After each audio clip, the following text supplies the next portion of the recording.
Kicking off the list at number 10, astronomy. You ever want to date somebody, but they're a Libra and you're a Gemini? Oh, ain't that the worst? Look, dating apps even have this now as a feature. You can write down what your symbol is, like, hi, I'm Kyle, I'm a Leo, and I love waking up early. Those are real bios for real people, and we have the Mayans to thank for all of this.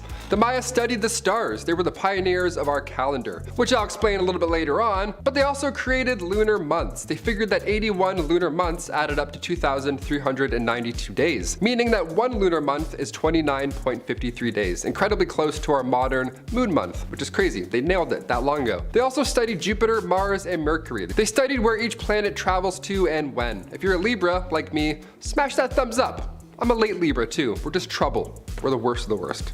Number 9, the Mayan calendar. It's 2022, which means the world thankfully did not end in 2012, but the Mayan calendar predicted that on December 21st, 2012, apparently it would be this massive doomsday. No meteors hit, that was all false, that wasn't a real thing. Thanos didn't snap any of us away, nothing like that happened. But that day did mark the end of their 5,125 year-long calendar. Yeah, and you thought you were a planner. Okay. The Mayan calendar is extremely accurate. Their calendar is 10,000ths of a day more exact than the calendar that the world uses today. They're that precise. We have leap years and stuff just to try and correct it. They used 20-day months and had 2 calendar years. They had a 260-day sacred round and then a 365-day year. Every 52 years, these 2 calendars would coincide with one another, and this was referred to as a bundle. Imagine if we still had this now, that'd be so confusing. Like 10, 9, 8, what are we saying? 7. Number 8, chocolate. When I visited the UK, the first thing I noticed was how much better your chocolate was. So good. I'm not sure what y'all are doing over there. Maybe it's just made with love. Who knows? But I'm a huge chocolate guy, and the UK nails it. Yeah, wash it down with some iron brew. Buddy, what a day. What a great day. The Mayans as well, turns out they loved chocolate. The Olmecs of Mesoamerica figured out how to consume chocolate, but the Mayans made it beautiful. They added some spice to it, literally. The Mayans would mix chocolate with water, chili peppers, and honey. They would make a spicy drink. Are you into this idea? Is this making your lips happy right now? Spicy chocolate drinks? My tummy can barely handle a pumpkin spice latte, let alone a Mayan milkshake. No thank you. Number 7. Math. One of the earliest uses of the number 0 being in mathematics came from the Mayans. Thanks, awesome. They were super advanced in their mathematics, I would say for their time, but no, in general they were advanced. We're still trying to understand how they achieved what they did without calculators. It's impressive. They drew complex hieroglyphs on long strips of paper made from fig tree bark. They didn't have much to work with here, yet somehow it was still enough. The Maya numerical system only had 3 symbols. This was long before Betmaz was born. They had 0, 1, and 5. That's it. You could literally count on one hand. There was a shell shape, a dab, and a bar. These numbers went from 0 to 19, and then they would count groups of 20. By time 36 BC rolled around, the Maya were introducing the concept of 0 into their numbering system. Thanks guys. I failed math twice because of those zeros. Cheers. Number 6, glyphs. Glyphs at number 6. 6 glyphs. One of the most advanced forms of writing when it comes to all these ancient Americans, the Maya were the most ahead of their time. They invented the glyph, which are these symbols that represent a word or a sound. Like anything else in this civilization, it's beautiful to look at, of course. The Maya used around 700 different glyphs. They're detailed, they're beautiful. A good amount we're able to translate today, but there's still a mysterious chunk that we're trying to figure out. The earliest glyphs engravings go back to the 3rd century BC, meaning that the Maya are the pioneers of writing in Mesoamerica. There are only a few civilizations where writing naturally occurred. The Mayans, ancient Chinese, and the ancient Mesopotamians. Number 5, the plow. Back in the day when we started to move away from the hunter-gatherer lifestyle to more of a work the land and make a new farm lifestyle, Omari would go out into the field with his hoe and cultivate his land by hand. As you can imagine, this takes a hell of a long time, but we're a problem-solving species. That's why we got to where we are now. Enter the plow and the evolution of agriculture. So basically, you take your 2 favorite oxen and you connect them together, and you connect them to a beam of wood that shoots out behind to the plow handle and to the blade of the plow that would go into the ground and be dragged behind by the ox, breaking up the ground. All the farmer has to do is sow the seed. This simple invention changed everything, and it's still used in places where machinery is just unaffordable. Number 4, the calendar. No one would blame you if in the last 2 years you forgot what day it was. I know after spending a lot of time inside, I forgot what day it was, but every day is a Saturday when you eat spicy chicken wings and your tighty whities. Well, the Egyptians may have had one of the first calendars, and a gosh darn good one too. Their calendar had 12 months and over 300 days. The trouble is, after a while it kind of got a little inaccurate. They did their best to fix it. I mean, clearly if you look at the calendar, clearly it's the 5th of, well, I think that looks like 3 men walking in sand. And next month we have a special festival happening. It looks like it'll be a sunny day on the 12th of man with ball on his hat. Hieroglyphs are hard, man, I don't know. Number 3, clocks. Alright, so I'm not going to sit here and tell you the Egyptians invented the modern clock. No. But they did have to tell time, and as any dad or survival guru will tell you, the most reliable way to tell what time of the day it is would be that massive floating ball of plasma in the sky, the sun. Assuming it isn't a super cloudy day or anything. The obelisks we see in Egypt were not just fancy deco pieces. They were actually sun clocks, used to see how the sun would cast shadows throughout different times of the day. They even used it to figure out which days were longer and shorter. There was an even more interesting clock though, a water clock. It was basically a stone vessel with a tiny little hole at the bottom which allowed water to drip at a constant rate. The water marks spaced out at different levels would tell you how many hours had passed. This one's good because it worked at night and on cloudy days as well. Number 2, mummification. Welcome back to the land of the living, my friend. You've been gone for quite some time. Oh. Yes, the process of mummification, probably the number one thing ancient Egypt is known for, maybe besides the pyramids. While not the only civilization of the past to practice this, they kinda ran the show here. Basically, the pharaoh's corpse has to stay fresh so their soul can make it into the afterlife. The heart stays, but everything else is like a furniture after a bad divorce. It must go. The brain was stirred up like a family reunion square dance and drained like last night's punch bowl. But wait, horror fans, there's more. Lungs, liver, bladder, intestines, stomach, kidney, and basically anything you can scoop out with your favorite ice cream scoop is going. But don't toss them out though. Some of these organs were preserved in jars. Makes nice decorations beside the piles of gold found in the tombs. Yes, my liver jars. Oh, yes. Number 1, cosmetic makeup. The ancient Egyptians created makeup as far back as 4000 BC. That's a long time ago. And that's how long we've been obsessed with our looks. Yikes. Their makeup actually served more of a purpose than just looking good though. The eye makeup they used specifically was believed to cure eye diseases, which wasn't true, and would protect them from the evil eye, which, I don't know, could have been true. Kind of like the ink, they would use soot, but they would combine it with a lead mineral called galena to create a black substance they called coal. That's K-H-O-L, not C-O-A-L.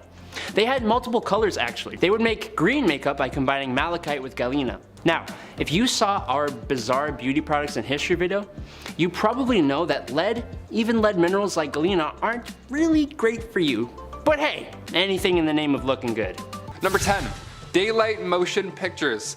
I saw Avatar 2 last night and I shit you not, the lights did not turn off for the first 5 minutes of the movie. Yeah, it was chaos. People were yelling, ushers were throwing their visors at the lights, it was chaos on Pandora. You need complete darkness to enjoy a movie. For personal preference, obviously, but for the projector's sake, we need to see the damn light, okay? It has to work. Back in the 1910s, daylight motion pictures were normal for a hot minute. Can you believe that? This trend moved across the country right after a bill was passed. So theaters went from dark and enjoyable to bright enough that you can now see who's sitting next to you in 4K with your real eyes in a bright room. It was a safety hazard for theaters to not have the lights on. Can you imagine if this stuck around?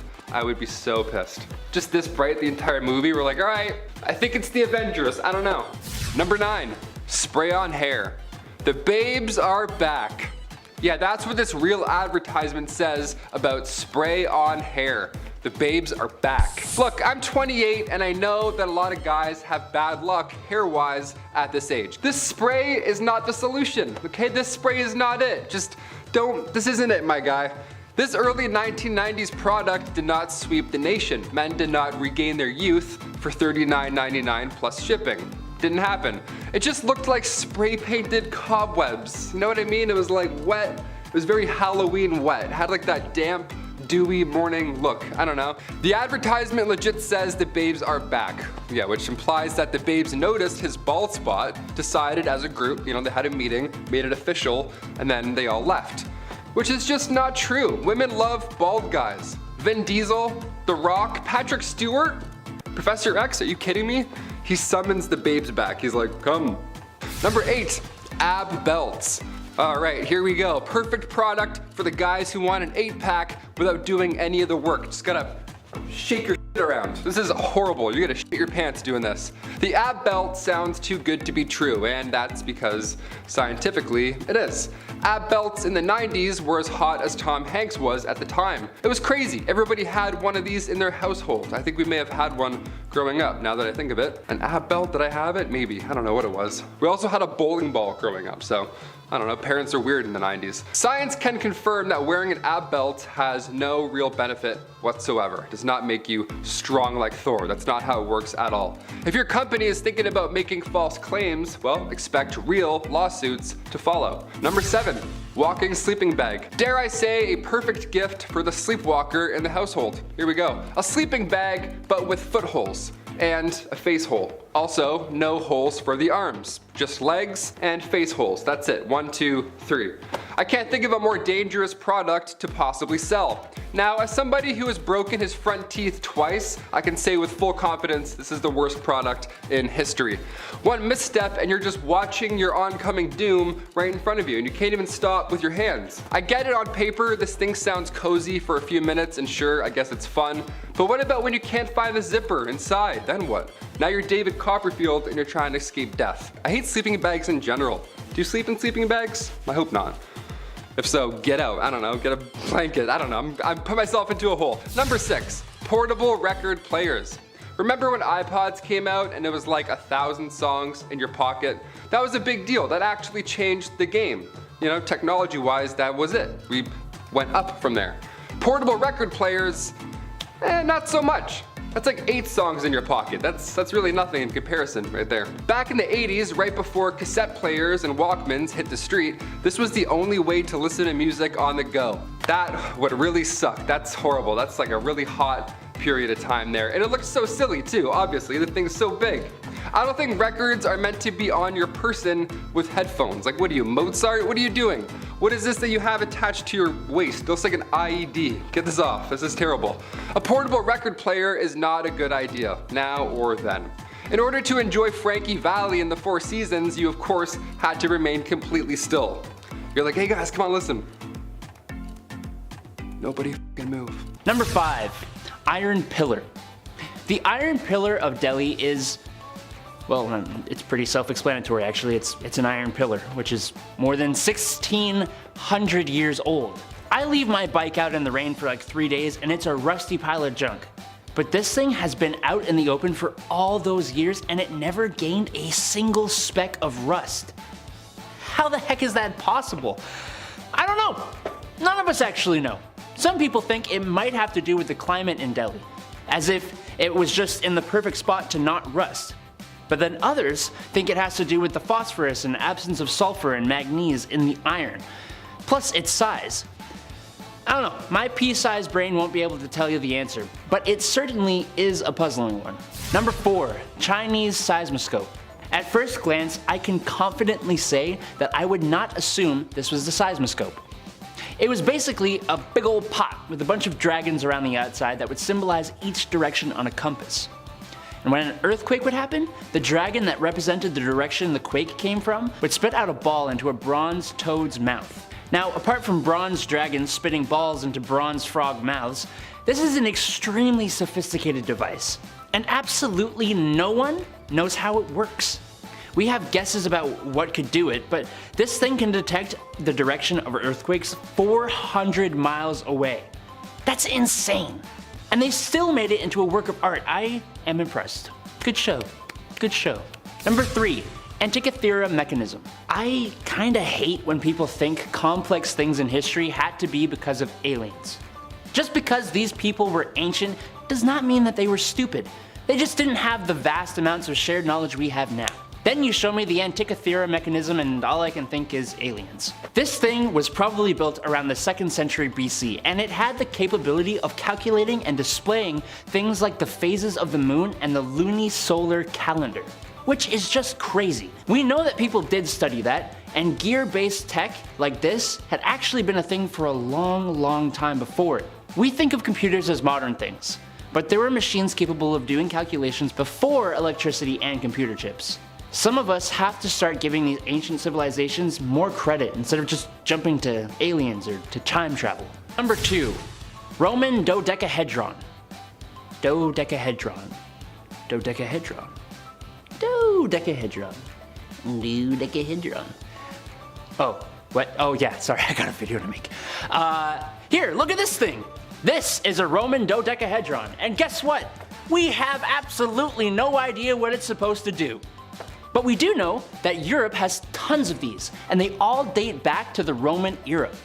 Like all dodecahedra, it has 12 sides, and each side has a differently sized hole. They also have strange bulbs on each corner. They would range in sizes too, being anywhere from 4 to 11 centimeters. I'm honestly stumped about what it could be. People have theorized they could be paperweights, toys, candle holders, dice, or even a thing used to measure finger sizes for rings. Let me know what you think it could be. Number 1. Easter Island. If you thought this point was going to be about the huge statues on the island, well, think again. While those statues are a mystery all on their own, this point is actually going to be about Rongo Rongo. What the heck is Rongo Rongo? Well, Rongo Rongo is possibly a form of ancient writing. What makes it stand apart is that it is almost nothing like any other form of writing from any other culture in the world, at least that we know of. Look at this really handy dandy rock that's covered in the writing. Can you make anything out of it? Apparently, the symbols are based on Polynesian religious motifs. My brain is just a smidge too slow to get any kind of information out of it. It just makes me really wish I had a secret language, you know? Number 10. Extinction. Neanderthal history dates back to around 430,000 years ago. We've always thought that their extinction was caused by some sort of event, some catastrophic wipeout of some sorts, you name it, and we're trying to pinpoint it every day. Not every day, but you get it. There's a new Netflix documentary called Ancient Apocalypse where Graham Hancock explains this very event. What wiped out early humans, and rather, what's left of them. Very recently, a human tooth was discovered in a cave in southern France. Now, this tooth in question is from 54,000 years ago. Now, up until this point, we always thought Neanderthals went extinct around 40,000 years ago when modern humans started to roll in. But this new discovery could mean that the two species may have coexisted at the same time. Imagine that, you're going to work, you see a Neanderthal, you're like, hey, what's up? This is an odd 10,000 years, cool. Did modern humans wipe out Neanderthals? Maybe, I mean probably. Are Homo sapiens to blame for the extinction of Neanderthals? That would be crazy, imagine that. Meanwhile, I'm over here like, hey, hit that thumbs up button, cheers. Species are wiping out each other, this is crazy. Number 9, Craftsman. It doesn't matter how far back you go, art will always be around in some way, shape, or form. Literally, Neanderthal craftsmen would carry with them a pouch, and it would basically be a vandalism pouch. They could just go around and draw anything they wanted. And inside of it, it includes lithic flakes, sharp rock flakes basically to cut anything at any time. You had with them scrapers as well, which would be used to cut animal meat or carve wood. Pressure tools were also in there as well to sharpen said other tools. Just the first ever tool belt, essentially. Now, Neanderthals would use hard rock knapping and use striking techniques, and sometimes they would carve art. Neanderthal carvings were discovered in Unicorn Cave over in Germany recently. Archaeologists found 50,000-year-old deer bone with patterns carved into it with said tools. So either these guys were bored or they were expressing themselves via art. Number 8. Food supply. Hunting looks challenging today, let alone thousands of years ago. I'm sure a crossbow helps, but back then, not so easy. Neanderthals would of course have to hunt in order to eat and survive, but just what did they eat? Hardin Tartar hinted at their diet, and that diet being mussels, dolphin, seal, and tons of plants. Now this came to light after part of a seal's jaw was discovered in a Vanguard cave in Gibraltar. Now the jaw in question had man-made cut marks from tools that I mentioned earlier. So now we have a full picture. Now we can put a date on it. Number 7.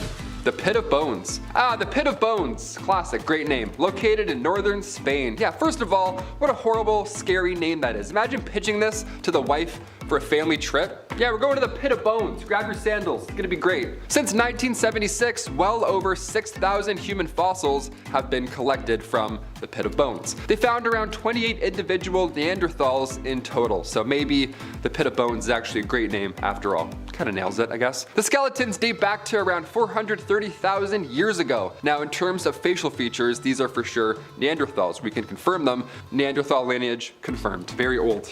That's so old. I can't even imagine. Number 6, spears and arrows. Perhaps one of the most vital inventions, and one that we for sure still use today, is that of arrows and spears. They were a necessity, of course, back then when it came to hunting, and for people in the Stone Age, well, all they needed was wood, really.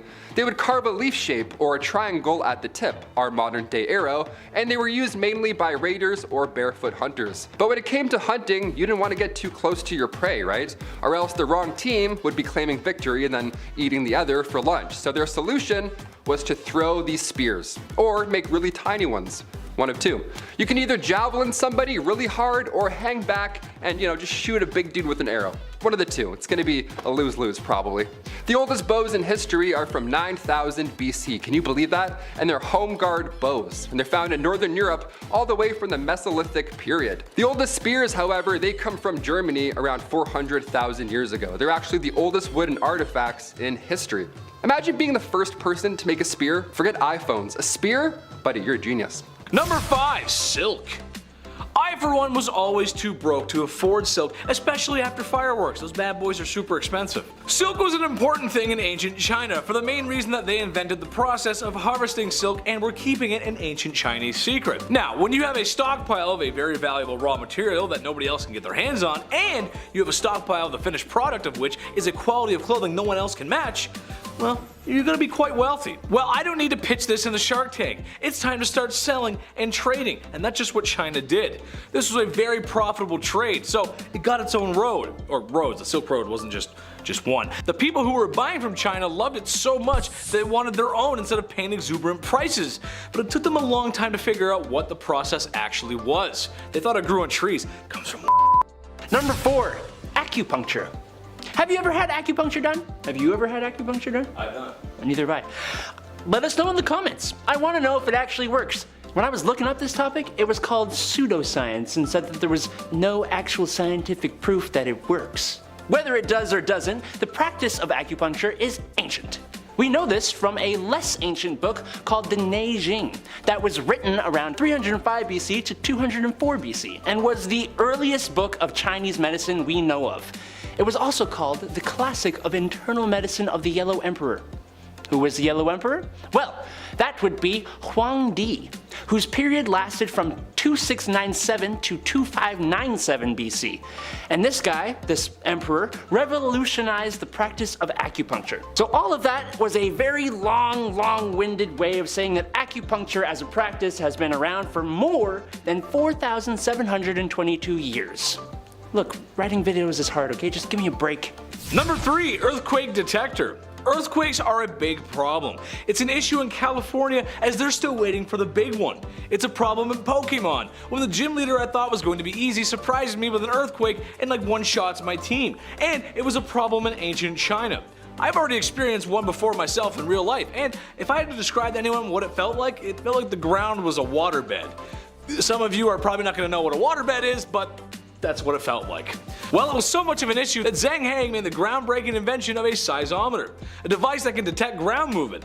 It can't predict them, but it can tell you where they're coming from, using vibrations and tiny balls that would fall into frog-shaped cups depending on which direction it was coming from. Something that goes hand in hand with the compass from earlier. Interesting. Number 2, beer. First tea, now beer? Oh, wait, no. First beer.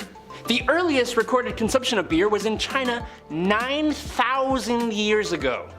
I could kiss these people. 2 of my favorite beverages.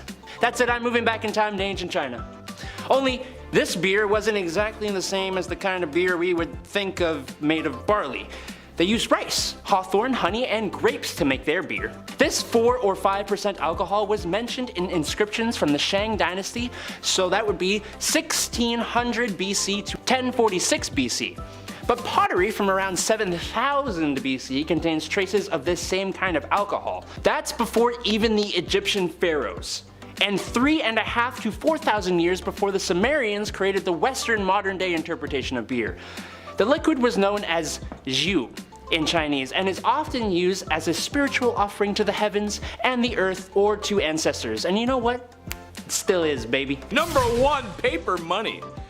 The Jiaozi currency was the first time in history we used paper money. The stacks, the wad, the dough, the shkarol, the Benjamins, the Bordens, dead presidents, and the bread. There's no greater feeling than walking into a mall with a wad of cash, is there? JCPenney, here I come. Well, we have ancient China to thank for that. Well, sort of. Coins and metal were still more common and used for hundreds of more years before we started printing. In reality, the paper makes more sense. Before printing, coins could have been manipulated into making doubles or counterfeit. There wasn't a press yet, but with paper, it could be issued certain identifiers and used for certain things. The problem with the Jiaozi money is that it wasn't backed by anything, so it did cause a little bit of what my generation knows too much, inflation. Number 10, bowling. Where would we be as a species if we didn't spend the entirety of the 1990s in bowling alleys and arcades? In later years, they seem to have fallen out of style, and for the life of me, I can't figure out why. Where else for $20 a person can you spend time in a large building with the heat on and the youngest people besides you and your friends is a league of retiree bowlers saying questionable things in the lane beside you? A blue carpet with planets and rocket ships has the same amount of character as the musky clown shoes you wear as you approach the snack stand. A waft of radioactive nacho cheese assaults your nose as the bubblegum chewing student behind the counter asks if you want another room temperature domestic beer. Nice. The foam and bacteria forming in your stomach is a classic tale of a bowling alley tucked away in a Midwest snow-covered state. Nice. Now, with my colorful depiction aside, let's get to the history. None of that glory would be possible without the Egyptians. Yes, they invented bowling. No nacho cheese and weird animations on the TV, but it was still bowling. The ball was made of rope and leather, or sometimes rock, as were the pins. Throw it at the pins, simple, that's it. That's bowling. Number 9, math. Oh, math. You remind me of a simpler time. A time when I was bawling my eyes out while my dad asked me over and over again, "What is 9 times 3?" Expecting me to come up with the answer under the enormous weight of patriarchal pressure. 27, Dad! It's 27! While the ancient Greeks usually get credit for coming up with mathematics, they actually took it from the Egyptians across the Mediterranean. And then, yes, they improved upon it. The Egyptians used a numeral system that helped them solve equations involving multiplication and the absolutely disgusting fractions.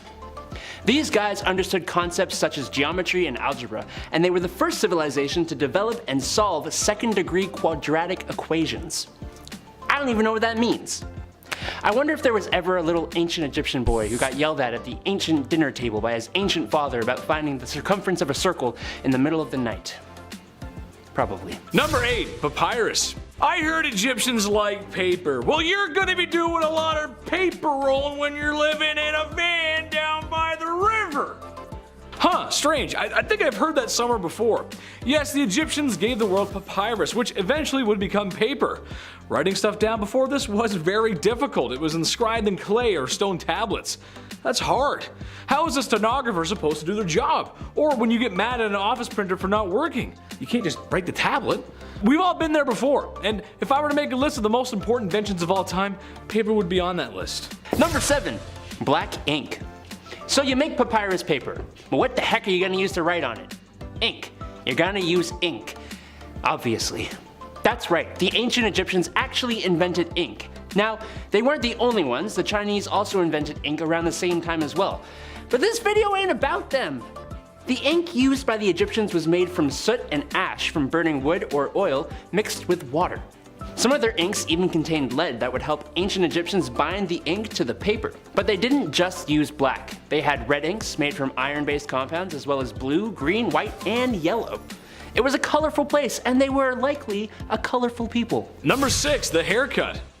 A little off the top, Ramses. Honestly, it's time for me to get a haircut too.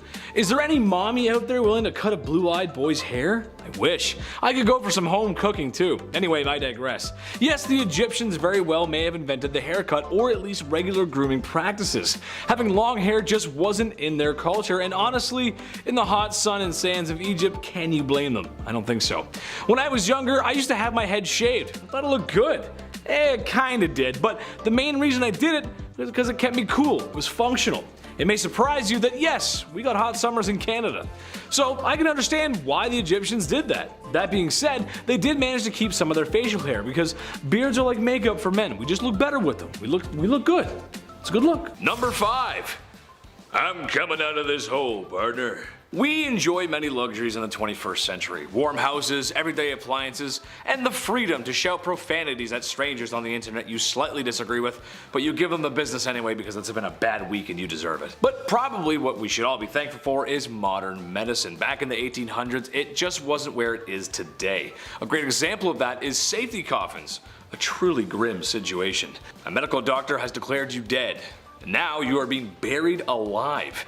Have no fear, friends, because you had enough money for a safety coffin. The coffin contained a device or means of various designs, which was to alert the living of your mistaken burial and hopeful resurrection. The very rational fear of being buried alive most likely was spun from fiction and news at the time, with the occasional case happening here and there. However, I'm of the opinion it should be a never ever kind of thing. Yeah, no thanks. Number 4. Your bad hair day has just been terminated. Oh, to live in a time of industrial revolution where machines go and go. I'm sure that all this heavy industry won't enable bad practices of corporations and usher in the destruction of our environment. Pfft, no sir! This is the age of machines, and if machines can help with one thing, it most certainly can aid in another. May I introduce you the Rotary hairbrush? Why brush your own hair when an overcomplicated machine can do it for you? At the time, it kinda made sense. Machines felt like they were the way of the future. They were kind of right, but at this rate everything in the home would have intricate pulleys or a steam engine attached. Steampunk anyone? Number 3. Full of air. The Industrial Revolution changed the world, we can't deny that. That can also be said for the steam trains. But what about pneumatic power trains? Back in the 1800s, a man named Alfred Eli Beach came up with such a design. Prior testing had proven useful enough to build a larger demonstration in New York. So he built a tunnel to test his air-powered train. It only ran a short distance, but the train held 22 people and was controlled by a roots blower nicknamed the Western Tornado. That was also my nickname in high school. Sadly, the project didn't receive much support from the government at the time, and other methods for trains eventually took over. Unfortunate, because it sounds like Alfred Eli Beach was very dedicated to the project, as he put up a very large sum of money to the project. The tunnel that housed the short train line was completed in 58 days.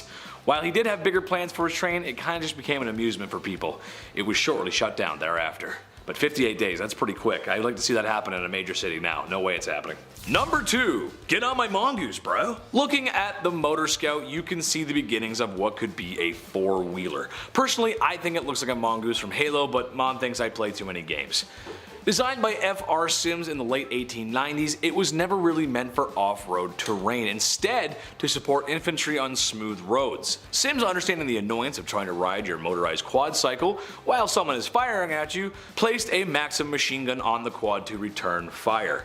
Which is strange, because usually these things require a team of soldiers to operate. He also added an iron shield for a little extra protection.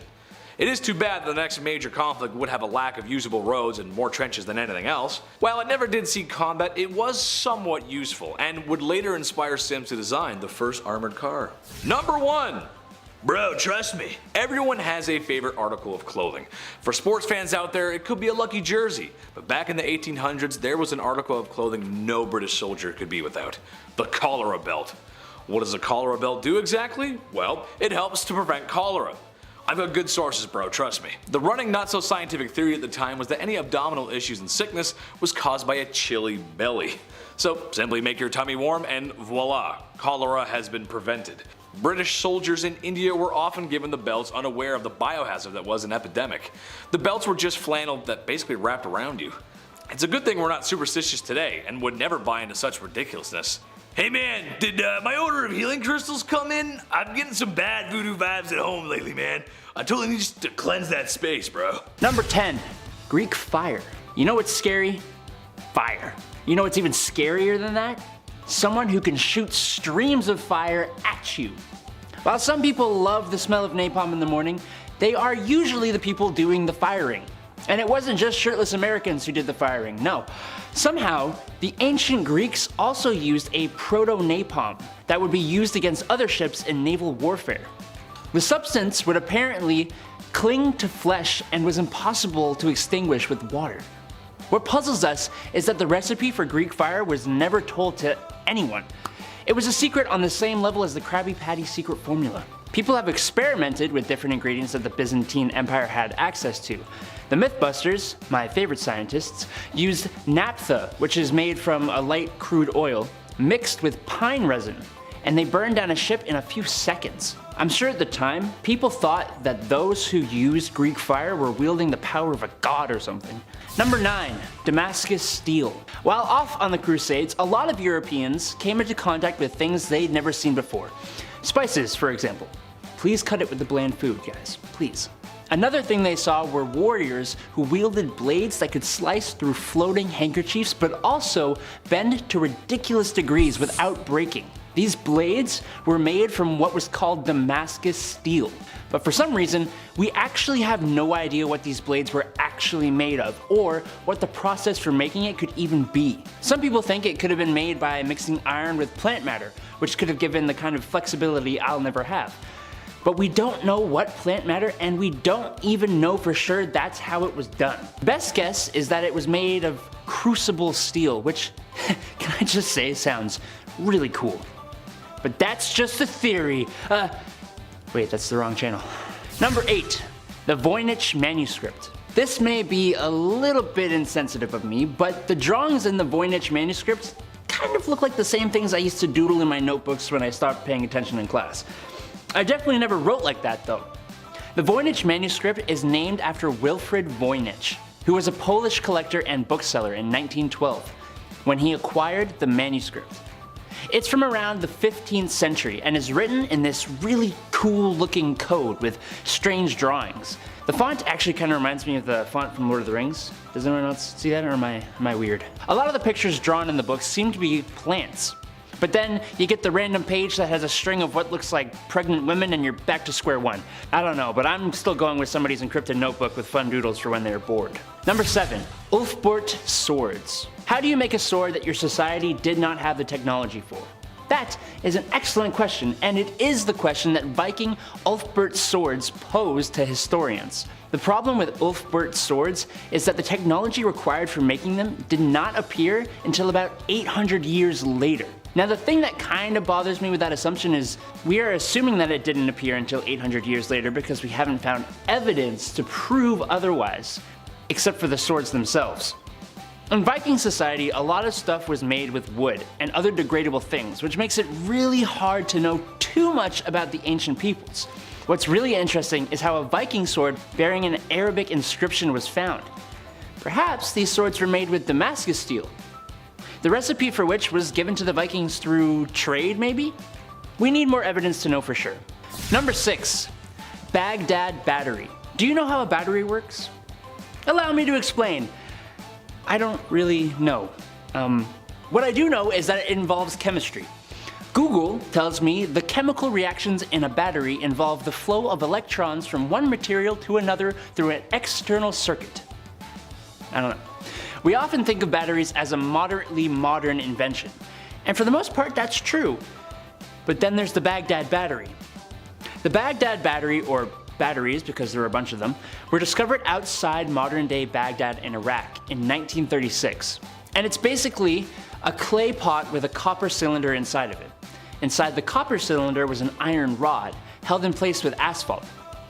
Now, if you take an electrolyte liquid like even grape juice or something, and put it in the pots now become batteries, generating about 2 volts of electricity. The crazy thing about this is that they were found in a Paleolithic village, which is like the Stone Age.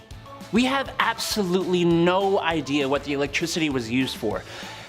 Probably because it's fun to administer minor electrical shocks to yourself, right? Number 5. Dawn of the punch card. With the Industrial Revolution on the horizon, many things were about to change. Probably the most obvious at the time was factories. While not the first, Richard Arkwright's Cromford Mill in 1771 is what most resembles a modern factory today. Cromford Mill was the first water-powered cotton spinning mill and initially employed 200 workers. It ran day and night with 2 12-hour work shifts, the gates being locked at 6 AM and 6 PM, permitting no late arrivals. Oh, he likes to keep a tight schedule. Yeah, I can see the beginnings of a modern factory, alright. All you're missing is Bezos and a couple of drones to make it modern. All jokes aside though, these early factories changed the very fabric of not only Britain, but also the world. I mean, where would we be today with all that lovely pollution and those great and fair working conditions? I bet there was benefits too. Number 4, the golden liquid. You drink liquid and then it's gonna come out of you. It's simple, it's science. But sometimes other fluids need to be drained. Sometimes you can have difficulty using the little boys' room. Personally, I'm still learning how to put down the toilet seat. I haven't quite figured that one out. How to make pee when a person cannot pee. Portly founding father Benjamin Franklin thought to himself as he was holding a kite in the rain. This is something I learned, which I didn't know, is that he invented the flexible catheter. Yep.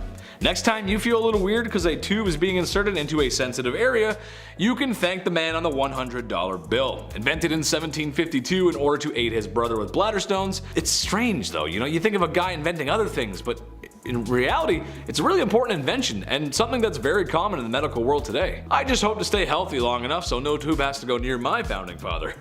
Number 3, Pseudocool. Okay, so back in the 1700s, food was really hard to keep. For example, meat is packed with a salty brine in order to preserve it. It either has to be shipped overseas or last long enough through a cold and brutal winter. But plans for refrigeration were being drawn up, specifically the idea of vapor compression refrigeration. Not exactly the fridge that's in your kitchen today, considering there's still no main harnessing of electricity, which makes fridges run, but a brilliant idea nonetheless. While the fridge we know was still far away, it's crazy to think in the 1700s we had serious plans for one. While this was being developed, food was kept near lakes and snows in the winter. Runoffs from mountains were often used to keep drinks cool. I think this is something we all take for granted. I mean, could you imagine drinking room temperature milk or having a beef dinner that tastes saltier than salt? Looking back through history, it's interesting to see how humans persevere. As much as I love food, I don't know if I could stomach food from the past. Thank goodness we don't eat anything gross today. Hey man, do you have any canned cheese left? I'm kinda hungry. Number 2, ebony, ivory, living together in harmony. I honestly thought this one was older than the 1700s, but hey, here we are, invented in the year 1700 by a musically inclined Italian gentleman named Bartolomeo Cristofori. Unhappy with what was going on at the time, he decided to spice it up by changing out a few parts of some common instruments. And started using little hammers that strike quickly on chords and come back in hopes they would not dampen the sound. A little fine tuning here and there and bada bing bada boom, you got a piano. I would attempt to make a joke about the piano, but let's be honest, no piano, no Elton John. No jazz, no Frank Sinatra. If you're asking me, that's a big problem. Number 1, ABCs. As someone who struggles with reading, this one makes me want to hide under my covers at night. I spent countless hours as a kid learning to read, and man, the phonics lessons were brutal. And thanks to this invention, I can blame it all on the 1755 invention, the English Dictionary. Yep, that's right. One of the most influential too. Written by Samuel Johnson, it took 7 years to compile all the words I can't pronounce. He was commissioned 1,500 guineas for the project, which is worth about £250,000 today. Until the completion of the Oxford Dictionary 173 years later, Johnson's dictionary is considered to be the preeminent English dictionary and a huge achievement in scholarship. I mean, you gotta give the guy credit for writing this. Imagine writing an English essay for 7 years. But then again, £250,000 for some of my writing also sounds pretty good. All I have to do now is learn to read and write. Number 10. Tea. I honestly don't think I could make it through the day without a cup of tea in the morning. The Brit in me just can't do it. But I owe this to China. Specifically, I owe this to Chinese Emperor Shennong from way back in 2737 BC. Now listen to this story. Once upon a time, Emperor Shennong liked to drink hot water. One day, while out on a march with his army, they stopped to rest and catch their breath. At the camp, a servant was preparing Shennong's hot water when a leaf from a tree fell and landed in the water, turning it brown.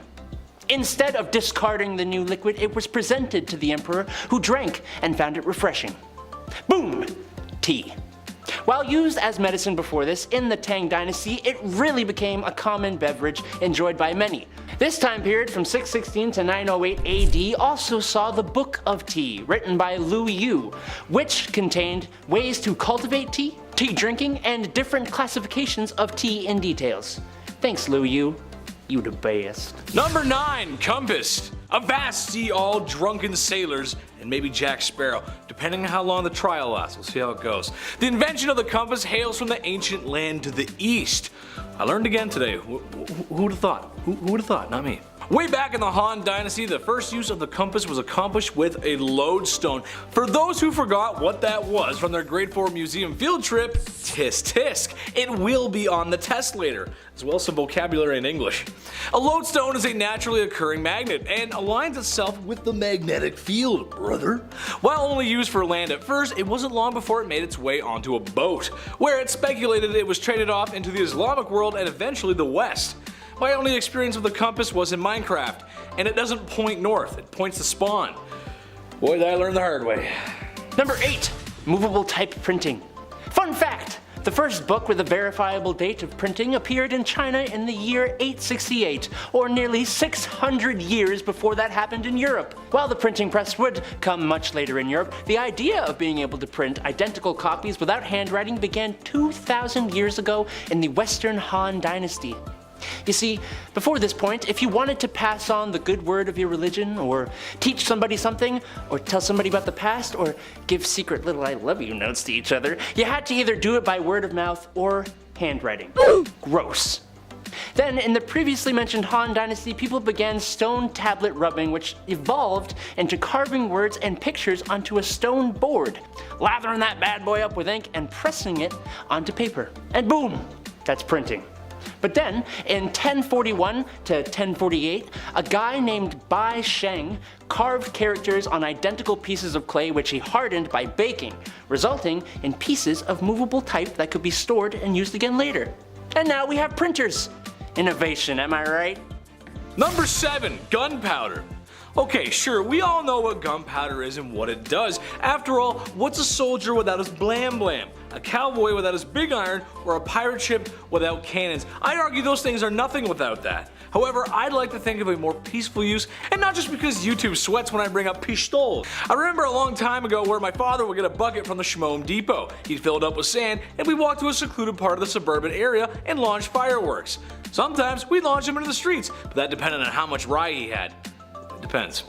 At least there was a bucket. Safety first, right? Well, none of that would have been possible without the invention from China. Gunpowder was invented by Chinese alchemists in the 9th century. Originally, it was made by mixing elemental sulfur, charcoal, and saltpeter, potassium nitrate. The charcoal traditionally came from the willow tree, but grapevine, hazel, elder laurel, and pine cones have all been used in the process. Number 6. Deep drilling. The province of Sichuan in ancient China, yes, like the sauce, was landlocked and about 1,200 miles from the sea. Because of that, they ain't got no sea salt. So, in order to get salt, the ancient Chinese from around the 2nd century BC developed drilling technology to get brine from deep in the earth, which naturally forms from evaporation of ground saline water. Look at that, we're all learning today. Salt is obviously quite an important resource, but the boring and drilling technology only got better and better, resulting in more and more resources to be found, like natural gas, which could be used as fuel. And in the 11th century, the Chinese had the technology to be able to drill those suckers up to 3,000 feet deep, which is pretty deep in case you did not know. Number 5. Only us humans. Human beings, smart, intelligent, loving creatures, right? Well, the ones I like to be around are, and I hope the ones around you are too. Okay, where am I going with this? Well, I think we can all agree that war sucks, right? Look at Ukraine and Russia right now. What I think a lot of people don't think about is war logistics, what goes into a war effort. Every bootstrap, backpack, and bullet fired has to be counted and shipped. The weirdest thing, or perhaps the worst thing that we've done, is mass produce small arms. The Automat Kalashnikov needs no introduction. You've seen it in movies, games, and all over the news in the last 60 years. An effective, cheap, and reliable tool that's the backbone of insurrections across the world and probably will be for many years to come. The point I'm trying to make is that we can create and make such beautiful things, but so much time has gone into destroying one another. Kalashnikov is unfortunately really good at doing that. In some black markets of the third world countries, they go for as little as $100 US. It is estimated that of every firearm ever made, 1 in 5 is a Kalashnikov. Number 4. I wanted one. It should come as no surprise that my persona is that of a lumberjack. I like relaxing after a long day. I'm big and I like beer. That's how it goes. While certainly not the manliest man, you'd never find me at a My Little Pony convention. I'm just not going there. Where am I going with this? Well, if you were a young girl growing up, there's a chance you had an easy bake oven. Yes, that's right. I, Big Ched, wanted an easy bake oven, but as a young man, I was embarrassed to have pink. I mean, come on, I can't have pink. It's pink. Even though now I'd be totally fine with pink. I like pink cars. I think they look cool. I was a tubby kid and just wanted some brownies with icing. Can you blame me? No, you can't. However, there is something about giving your kid a little oven that's, well, strange. There's no way I should have been given anything sharp, let alone an oven. Yes, I know they're pretty safe, but still, it's a weird concept and weird thing to bring up in the boardroom for an idea. Guy walks in the room and he's like, kids, ovens, fires, put them together. What do you got? $1 million idea, let's go. Number 3. Didn't sell very well, boy. I doubt many people would remember this, and in Nintendo's defense, they usually know what they're doing. Sometimes. I know I'm talking about gaming stuff again, but besides making you guys laugh, it's like the only other passion I have, man. The Virtual Boy. I wouldn't expect many to have seen it since the sales were so poor, since the console was so poor. The Virtual Boy was a 32-bit portable console that was basically a headset, except, you know, there's no straps to put it on your head, but a stand so you can play games while you sit or while you're prone. I guess that would have been cool if there was like a sniper game or something, but for classic Nintendo side-scrolling action, it doesn't really make any sense. The main selling point was the graphics. The Virtual Boy was capable of 3D, which was huge for the time. Except, it was stereographic 3D and monochrome red. Watching footage of the gameplay gives me a headache just looking at it, so I can see why laying down on your living room floor for a while, playing it, would just suck. It just wouldn't be good. Number 2, Electronic Cafe. This is going to sound weird to anyone born after 1995, but there used to be internet cafes. Yeah, I know, there's some that still exist, but it's just a weird concept. Hi, come on in where you can order a coffee and browse the World Wide Web with your sticky keys. And that's not because of a typo. There's just something about sharing a PC with the whole city that rubs me the wrong way. Because I know for a fact there's some dudes in there who are rubbing themselves the wrong way in the cafe. In the 90s when PCs were becoming a mainstay in homes and offices, some folks just didn't have one yet. Or if they did, had full access to the internet. Do you remember the dial-up sound? Ooh, sound of nightmares. So coming to a place to access such modern technology made sense in the 1990s and even the early 2000s. However, in 2022, when everyone has a supercomputer in their pocket, not so much. Smartphones are really cool. It's actually pretty cool technology. Number 1, the infomercial king. Not the first to do it and won't be the last, but he may be the best. As a kid growing up in the late 90s, watching TV on a Sunday afternoon made a few things certain. I was going to have my snackies and juice. I was going to ponder what a house hippo was. I was going to be yelled at by a man with enough charisma to use OxyClean. Yes, the famous infomercial featuring the late Billy Mays. There was just something charming about his performance that made you want to clean stains easily. Infomercials are a way to shove products down your throat. Call now, but wait, there's more. 3 easy payments of $19.99. Sell, sell, sell. With infomercials, they aren't just selling you a product, they are selling the infomercial themselves.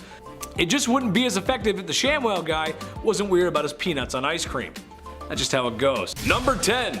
Steel cage match, brother. Okay, so it's the early 1900s and you're living in a rapidly growing city. Towers are popping up everywhere, and that means that there's less space for you and your baby to play in. Only if there was a way my baby could get fresh air and sunshine. Meet the baby cage. Yeah, a small metal cage with a tiny mattress for your baby. The said metal cage is suspended on your windowsill, making the baby suspend multiple stories above ground level. This is just a great idea. The idea behind this terrible idea was that the babies need fresh air and sunshine. Providing them with such was thought to improve their immune system and make them healthier. Besides the fact that the only thing separating your baby from becoming the worst rainfall event of the month was a thin metal cage. This is a prime example of why every product should be thoroughly tested and thought about before selling. Eventually, these did fall out of fashion, but in reality this wasn't that long ago, which is kind of crazy to think about. Number 9. Nuclear time. A lot happened in the 1900s. I mean, a lot. Couple wars here and there, the TV, the car. It was a busy century. A century full of discovery and invention. One such unusual invention was the radium dial, watches and clocks that were painted with luminescent paint, making the numbers and dials glow in the dark. Trouble with this new invention was the paint being used wasn't exactly safe, as it was made from radium. For the Breaking Bad nerds at home, radium is a highly radioactive element, even more so than the legendary uranium. So when a factory of women eager to get to work were told they were going to be painting watches with radioactive paint, do you think anyone asked for PPE? Truth be told, not everything was known about radium as it was only recently discovered, but what's so unusual is what factories told these women how to paint the watches. In order to give the brushes a fine tip, the women were instructed to use their lips to keep the brushes in perfect order, not knowing that day after day they were ingesting a very radioactive element. And in some sense of dark comedy, they sometimes had fun and painted their nails and on each other. I mean, it glowed in the dark, it was glow in the dark paint, it was new, it was cool. Over 50 women would become very sick from painting, and 12 sadly lost their lives. Number 8. I'm ready for my close-up. Ladies, this one's for you.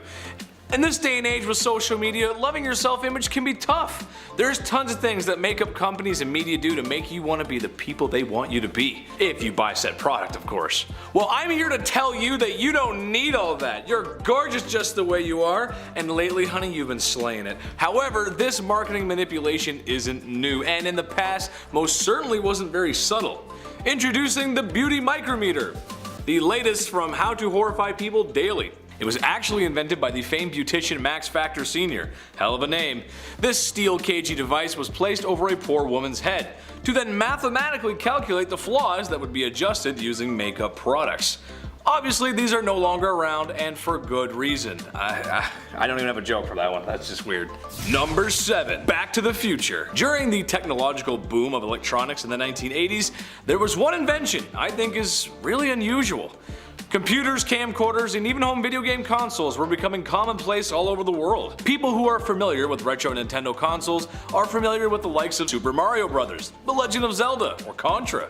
You may even remember a certain gaming accessory involving a laughing dog every time you miss a duck. What 80s kids might not remember is the Konami Laser Scope.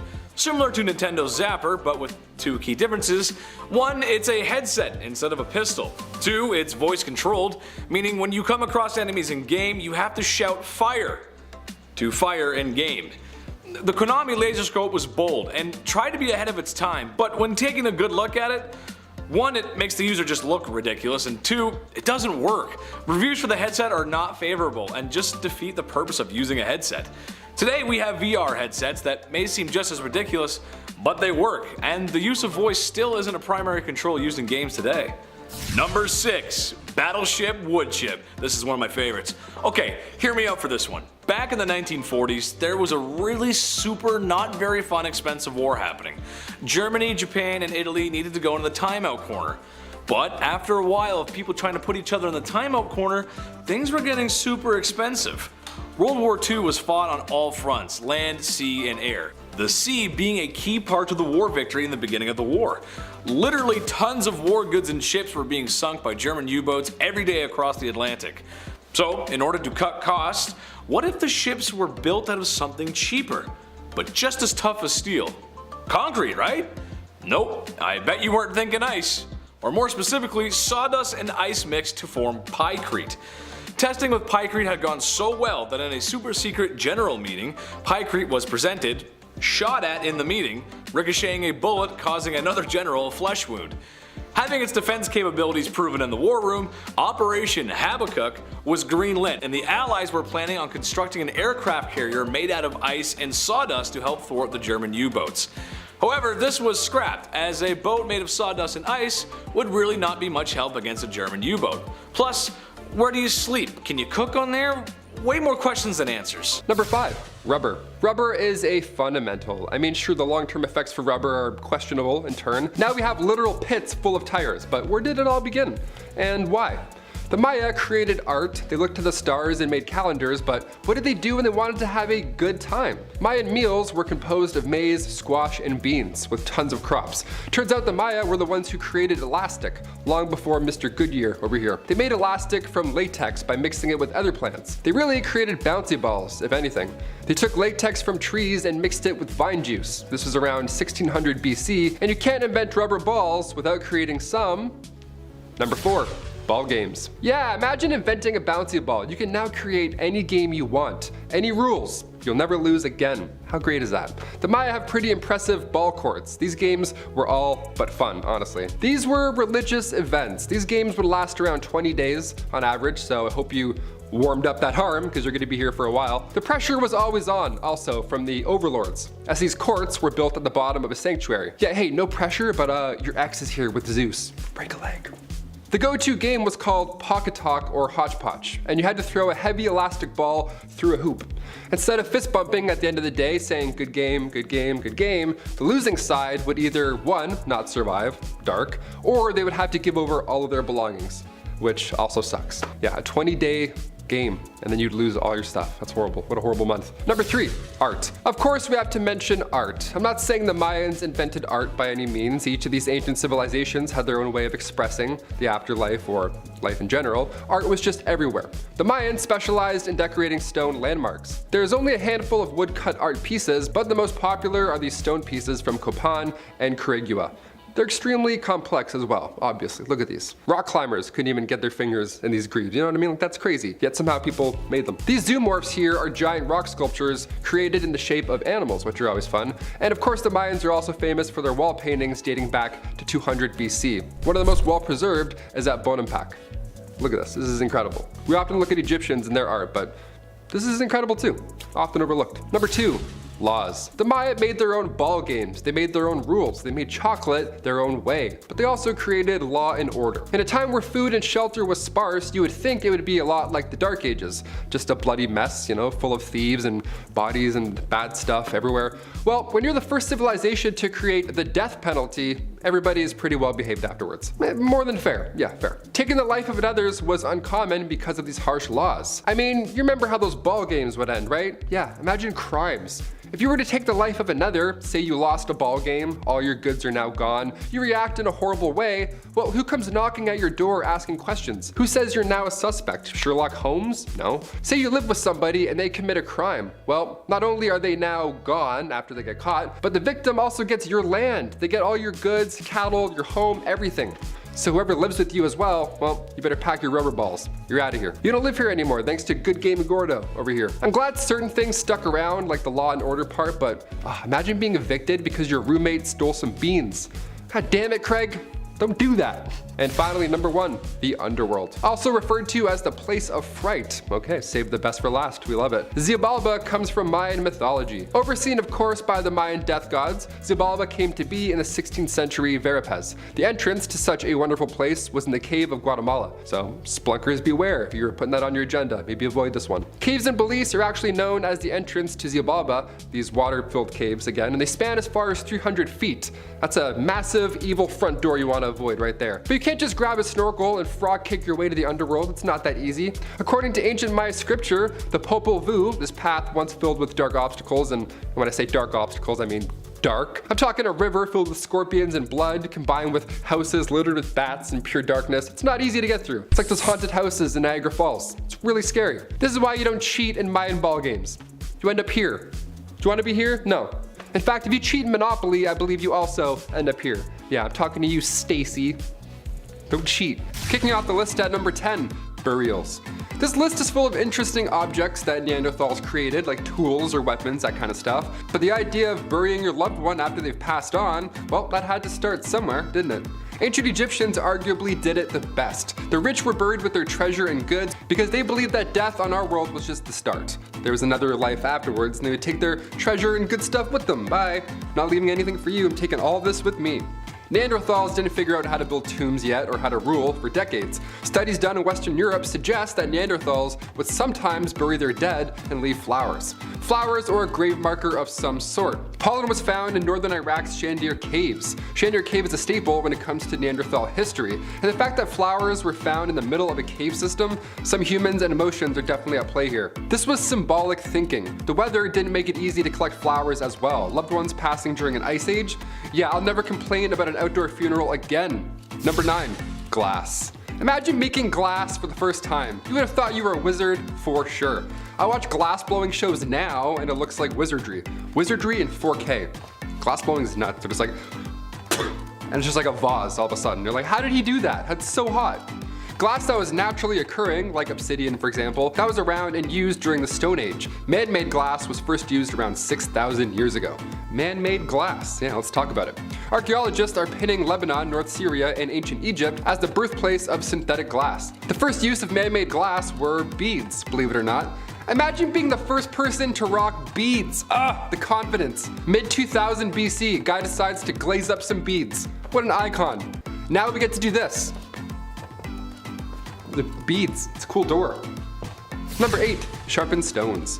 Some of the oldest tools in history could be laying in front of you and you would have zero idea. You have no clue. Coming from the shores of Lake Turkana in Kenya, these stone tools date back to around 3 million years ago.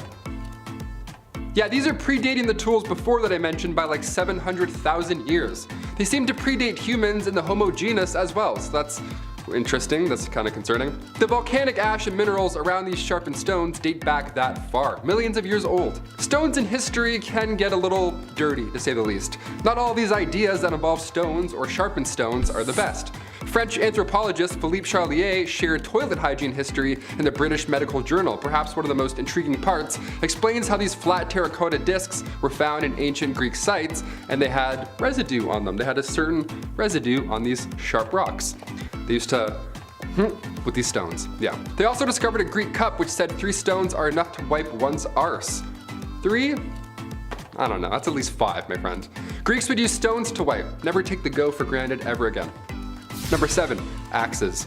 The Neolithic period, also referred to as the New Stone Age, introduced us to many vital tools that we still use today. Like an axe, for example. Around 10,000 BC, Neanderthals moved from being these small hunter-gatherer type groups to these much larger settlements. In order to do so, you had to clear a lot of land. Humans evolved at this point in history because that's when we went from flaking stones to grinding them down entirely. We put a little more elbow grease in order to clear those trees out, to build a settlement or 2 or 3 or 5. Neolithic axes were found at sites in England and Denmark. This one here was found in great condition, alarmingly great condition. Like, look at this thing. It was uncovered during archaeological surveys for a tunnel project in Denmark. Imagine finding a 5,500-year-old axe in the middle of your shift. And in case you're wondering, the lack of oxygen in the surrounding clay is the reason why the wooden handle was preserved so well. It almost seems like it was placed there as some type of offering. My first thought is that it's for sure belonging to the Odin-Thor family. I don't know. It's placed downwards, you know what I mean? No one touch it. Number 6, spears and arrows. Perhaps one of the most vital inventions, one we for sure still use today, always, of course. Arrows and spears were a necessity when it came to hunting, and for people in the Stone Age, all they needed really was wood. They would carve a leaf shape at the end or a triangle at the tip, and then they were mainly used by riders or barefoot hunters. But when it came to hunting, you didn't want to get too close to your prey, or else the wrong team could be claiming victory and eat the other for lunch. Get what I'm saying? So their solution was to huck these spears instead, or make really tiny ones that you can throw, or shoot. The oldest bows in history are from 9000 BC. They're the Holmgard bows. They're found in Northern Europe all the way back from the Mesolithic period. The oldest spears, however, they come from Germany around 400,000 years ago, and they're actually the oldest wooden artifacts ever in history. Imagine being the first person to make a spear. Forget iPhones, a spear? That's a big deal. Toys.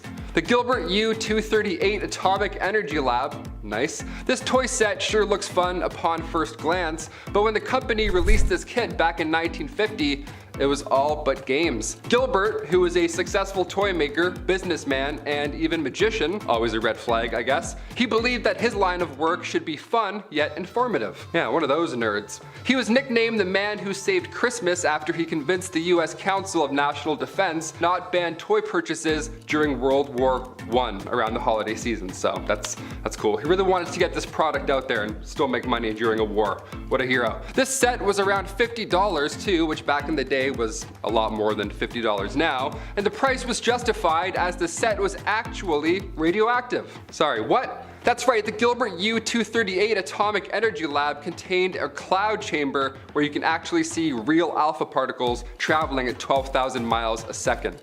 Yeah, imagine asking for a light bright and you get this. You're like, oh cool, radiation poisoning, that's awesome. I'd rather find coal. Next. Number 4, Birkin Bronze Radium Chocolate. This sounds like a bad time already. Radium chocolate? That's horrible. These delights were sold between 1931 and 1936, and it was praised for the effect that it had on consumers. See, instead of getting a tummy ache after downing some of the Birkin Bronze chocolate, you would feel rejuvenated. The chocolate was made in real radium water, guaranteed. That was the selling point, you know? Real radium water. That's, if you see this, you're either playing Fallout 4 or you've gone back in time. This is not looking good. Looking back now at the details that I just provided you, you can imagine the horror stories that slowly began to spread over these new delicious treats. It's the holidays, you know, you gotta be careful. Lindor always messes me up. That's a bad one. Lindor and radium chocolate both really upset my tummy. Number 3, mood rings. I'll admit it, these blew my mind at one point. I was 4 years old and I could not understand the science behind a mood ring. I was relying on these things every single day. The mood ring was a 70s invention famous for, of course, its changing appearance. How does he do it? Nobody knows, right? That's the magic of it. Joshua Reynolds and Maris Ambatz were the moody masterminds behind the whole fad. And in 1995, the pair sold 40 million rings in only a few months. Yeah, what colors are angry again? Because I'm very that color right now, just hearing that fact. Number 2. Spring spokes. There's winter tires and then there's spring tires. Here we go. This is, one of them works, one of them doesn't. Back in 1905, which didn't even know there was cars back then, automobile manufacturers tried to create spring spoke wheels to make your commute a lot smoother, right? If you live downtown Toronto, here you go. This is gonna save your day. You would hit a rock and then go boing, and then all of a sudden you would be at work. Sounds perfect. Sounds like not a hazard at all. This, of course, didn't last in history. We don't have these at all outside today, thankfully. Wheels were breaking under pressure. They were wobbly, which is certainly the last thing you want while you're driving to work, I assume. I don't have a car, commute kid. Spinners are sick. You want to jazz up your ride, grab some spinners, throw those on your Jeep, you're good. You see any spring wheels? Just keep moving. And finally, number 1, earthquake machine. Nikola Tesla. Of course, I have to save an invention of his for number 1. This man knew a thing or two about electricity, and legend has it he made a steam-powered machine that could actually cause small earthquakes. Yeah, sounds like a supervillain, but okay, science, I guess. Tesla's electromechanical oscillator, or earthquake machine as I call it because it's a little easier. Legend has it, it actually caused a small earthquake in 1898 in New York. Yeah, in New York too, that's like an Avengers level threat right there. Now, Nikola Tesla told this at his 79th birthday party, according to his biographer, so there's no science that support these claims, therefore, was it real? Probably not, but it's kind of fun to think about, right? The vibrations on this machine was basically a massive taser, and it caused your muscles to clench up. And, you know, ergo, things would leave your body after you'd clench, so yeah. Nikola Tesla, was he a supervillain? Comment down below, sounds like it. Starting our list off at number 10, the wall climber. Any fans of Spider-Man out there? I've been bouldering lately, and let me tell you, the wall climber could really help my game. The wall climber ideally would do just that, let the user climb any building without the need of a pulley system. Now this gecko-inspired invention may happen. It may just allow humans to climb any glass building. Finally, just the thing we need, right? All those sicknesses, we're like, nah, I want a Mission Impossible some buildings. I think that's more important here. Geckos can scale a wall, no problem. They're impressive, they're cute little guys. They have these plump little toes covered in microscopic bristles. Now these bristles are called setae. They allow for these licky dudes to stay on the wall all day long. Although we know the science behind them, anything we try and test on it is far too heavy. Now this new wall climber device, however, it spreads the user's weight out evenly throughout the 24 tiles that make up each plate. It feels like a moving ladder, apparently. It's not too scary to use, although I would never in my life ever touch this thing. Terrified of heights. That would trip me out. I can't even rock climb without shaking right now, let alone scale a building with gecko gloves. No thank you. Could you do this? I don't know. I've seen Mission Impossible movies and I'm like, I could do that. I could never do that. Number 9, underwater breathing. Every time I'm watching a movie and the main character is underwater, I have to participate. I have to also hold my breath as well. You know, you're not alone, Tom Cruise. I'm also underwater with you right now. Let's do this. Let's get out of here. We've all wanted an underwater breathing apparatus at some point. We've seen it in Spy Kids or Star Wars. We grew up thinking, hoping that this was gonna happen. And maybe we're finally here. We're close, at least. Triton claimed that their artificial gills could let us breathe underwater for 45 minutes straight. The deepest you could go right now is around 15 feet, which, I mean, all things considered, not bad. This product was set to launch in 2016, but they had to refund its users, so it didn't work, but we're close. We're pretty close. Number 8, the running jetpack. Are you looking to shave exactly 20 seconds off of your mile time? Well, I have the odd thing for you. Are you also okay with wearing a jetpack the entire time you're running? Perfect. This technology was originally developed as part of DARPA's program. Now, they originally wanted to make soldiers on the ground run faster, which is probably pretty intimidating when Captain America coming at you. But when that didn't plan out exactly like they hoped, they scaled back to improve performance in athletes. Now, Jason Crestes, a graduate student of engineering and robotics who leads the project over at Arizona State University, they believe that this is the future of where the jetpack is going. And it looks so funny. People running this fast always looks funny. I don't know. They can now shave off 20 seconds of your mile time. Running downhill already looks so silly. I can't imagine this thing added to it. Check it out. Number 7. Portable record player. Remember when iPods came out and it was like a big deal? Of course, 1,000 songs in your pocket, that's like witchcraft, right? That changed the game. I mean, even now, Spotify, it's getting better and better. Portable record players back then? Not so much. Not really the best invention, I don't think. Like I said, some of these suck. 8 songs in your pocket and they're all gonna scratch and get messed up. Back in the 80s, right before cassette players and Walkmans hit the street, this was the only way to listen to music on the go. So at one point in time, you had to use this and it looked so silly. That's why I had to include this. I don't think records are meant to be on your persons with headphones and like, what are you, Mozart? But a portable record player is not a good idea in any decade. In order to enjoy Frankie Valli and the Four Seasons, you had to remain completely still even though you were outside, so. It wasn't really portable. It was just, you had to stay still. That would suck. How do you dance with that? You're like, ooh, I really want to move, but I can't, or else I'll ruin the party. Number 6, radiated toys. Yeah, don't put this one on your wish list next year. The Gilbert U-238 Atomic Energy Lab Set. Here we go. It sure looks like fun, doesn't it, upon first glance? Is that or an Xbox? What's it gonna be? But when the company released this kit back in 1950, it was all but games. Now Gilbert, the Gilbert, who was a successful toy maker at the time, even a businessman, even a magician, he believed that his line of work should be fun yet informative, right? Kind of like Bill Nye. He's fun.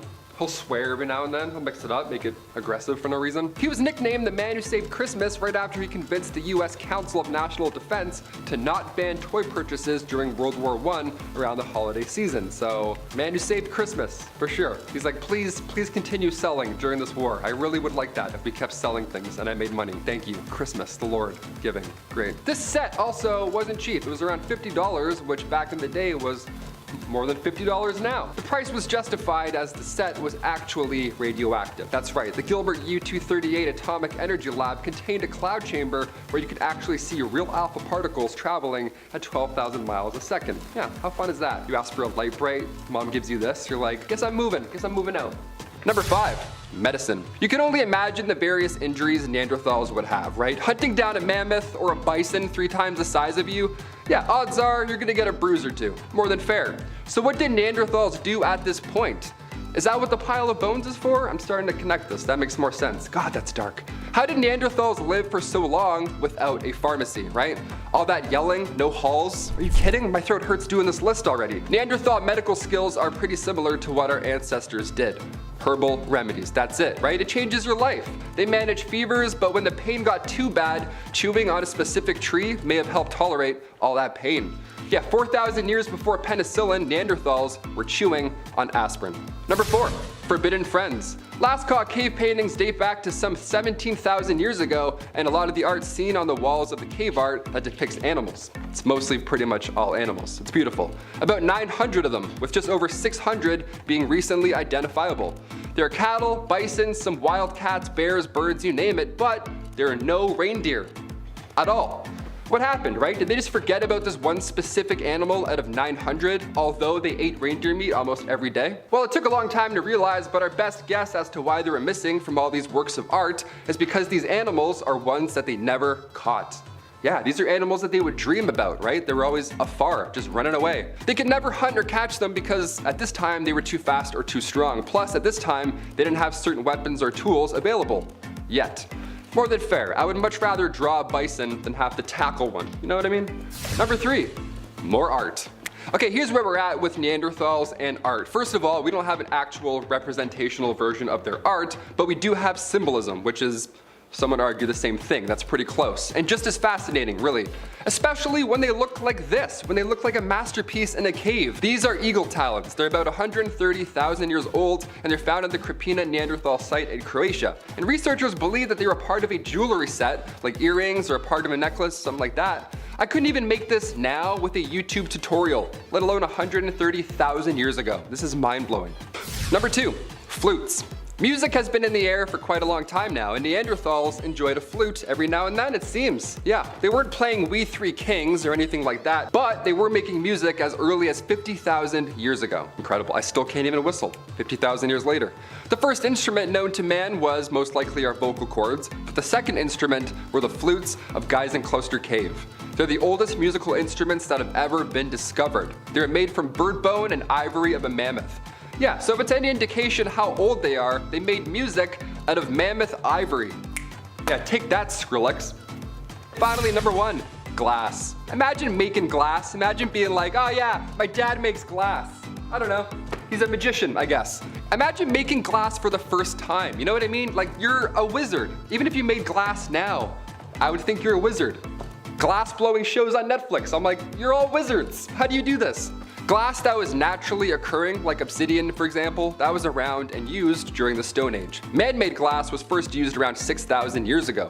Archaeologists are pitting Lebanon, North Syria, ancient Egypt, all as the birthplace of synthetic glass. The first use of man-made glass were beads. Yeah, imagine being the first person to rock beads. Ah, the confidence. A bead door? An ancient bead door? You would be a genius. Mid-2000s BC, guy glazes up some beads. What an icon. Like I said, art comes in many different shapes and sizes. Number 10, the bullet mousetrap. You might have heard me say that and said, what? Which is exactly what I said when I saw a mousetrap that's main killing potential was to fire a lead slug Minuteman style at a small rodent. It is no exaggeration to say that the difference between this mousetrap and a musket is that a musket weighs a little bit more. The mousetrap was loaded just like a traditional musket of the time, with black powder, a lead ball, and even a percussion cap. In all honesty, I'm not sure how you go about defending this mousetrap. Textbook definition of overkill. Also, you know, there's a loaded firearm in the house with a hair trigger that a small rodent could set off by gently grazing it. I like to imagine a fun family game of, do I no longer have a sister or was that just a mouse, after hearing a small musket fire inside the home. I also had to mention that while the immediate danger of a .32 caliber lead ball finding a new home in your stomach is frightening enough, black powder being black powder is very volatile and produces a lot of energy. Fire hazard. Smokey the fire safety dog does not approve. Number 9. Tea for men. Winding the clock back to the 1800s, you'll find pictures of distinguished ladies and gentlemen. And these distinguished gentlemen have the fullest and thickest mustaches ever grown by man. Much care is needed to maintain such a manly image. So when an established gentleman goes for his morning tea, it would be rather unfortunate to get his mustache wet and ruin his dashing good looks. An invention of the 1800s beckons to solve this issue with the mustache cup. Mustache cups were invented so the chivalrous men of the day didn't ruin their grooming rituals with a cup of Earl Grey tea. The cups had a small porcelain mouthpiece with a smaller hole for drinking, while the main piece would protect the stash. It may sound ridiculous, but it almost looks like a modern travel mug. So maybe they were onto something. Number 8, Nightmare Story. I don't know about you guys, but no matter how you present them, dolls are just creepy. Have you ever noticed that when someone has a creepy doll, it's never just one? There's always a bunch of them for some reason. I don't know, I wouldn't want the room to feel safe or welcoming after all. One man in 1871 said, I know, let's make them even creepier by having them move themselves. The creeping doll, as it was called, was a doll-like automaton that had clock-like gears to simulate real human movement, with the addition of hidden wheels underneath to aid in the doll moving across the floor. Because, you know, the last thing I need is this doll creeping into my bed at night. Whew. Number 7. Gee, this cane is heavy. As people began to settle down after imperial monarchies went the way of the dodo bird, it was a good idea in everyone's best interest to limit people carrying weapons. If people didn't have swords, it could make another revolution a little less bloody. But what's that I hear from upper class wealthy people who don't want to listen to the rules that they make? Well, how about concealed and hidden swords? Yep, that's right. Cane swords were a popular fashion accessory in the 19th century. As carrying swords fell out of fashion, royal men needed to take swords with them for self-defense, or so they thought. Even women were concealing these hidden bladed inventions in parasols. However, it was socially unacceptable for a woman to have such possessions, let alone have the ability to know such training. As time went on, the hidden compartments that held blades were replaced with my personal favorite item, a flask. Number 6. Look at all these cool chickens. Let's face it, we all went through our awkward phases in life. And if you didn't live through the early 2000s as a youth, then bands like Linkin Park and My Chemical Romance just don't hit as hard. So when trying to find the weirdest inventions of the 1800s, I felt like closing my bedroom door and playing Green Day as I dye my hair because I'm super serious about how I feel. Why do I feel this teenage angst, you ask? Well, that's because there's rose-tinted glasses for chickens. Yeah, and they're cooler than me. Ugh. Yeah, little tiny eyeglasses for chickens, but they actually have a good use. They were designed to prevent pecking and cannibalizing other chickens. Ooh. The theory goes that if a chicken was wearing rose-tinted glasses, he couldn't distinguish between blood and what wasn't. That way they wouldn't attack each other. Yet another heartwarming comfort from the 1800s. Number 5. The Go-Go Pillow. Okay, here's a scenario. You just sit down after a long day of work or school. You start flipping through TV stations and then you see an infomercial with a dad sitting down on his couch after a long day and he's trying to use his iPad, but it's out of his baby boomer capacity. That happens with technology sometimes. My mom, she needs help. So then a happy narrator introduces the Go-Go Pillow, the comfy pillow that helps you relax with your iPad. It has like 4 extra flaps of fabric to hold dad's iPad in. It holds it in place so that he can watch History Channel in peace. I would just like to argue that any pillow with extra flaps can achieve this. You don't really need this pillow, really anything can hold it in place. This or anything with small grooves, it's all you need to hold your iPad. Also, you know, your hands or your arms. I mean, I'm lazy, but even I can still use that. Come on, Dad, stop, come on.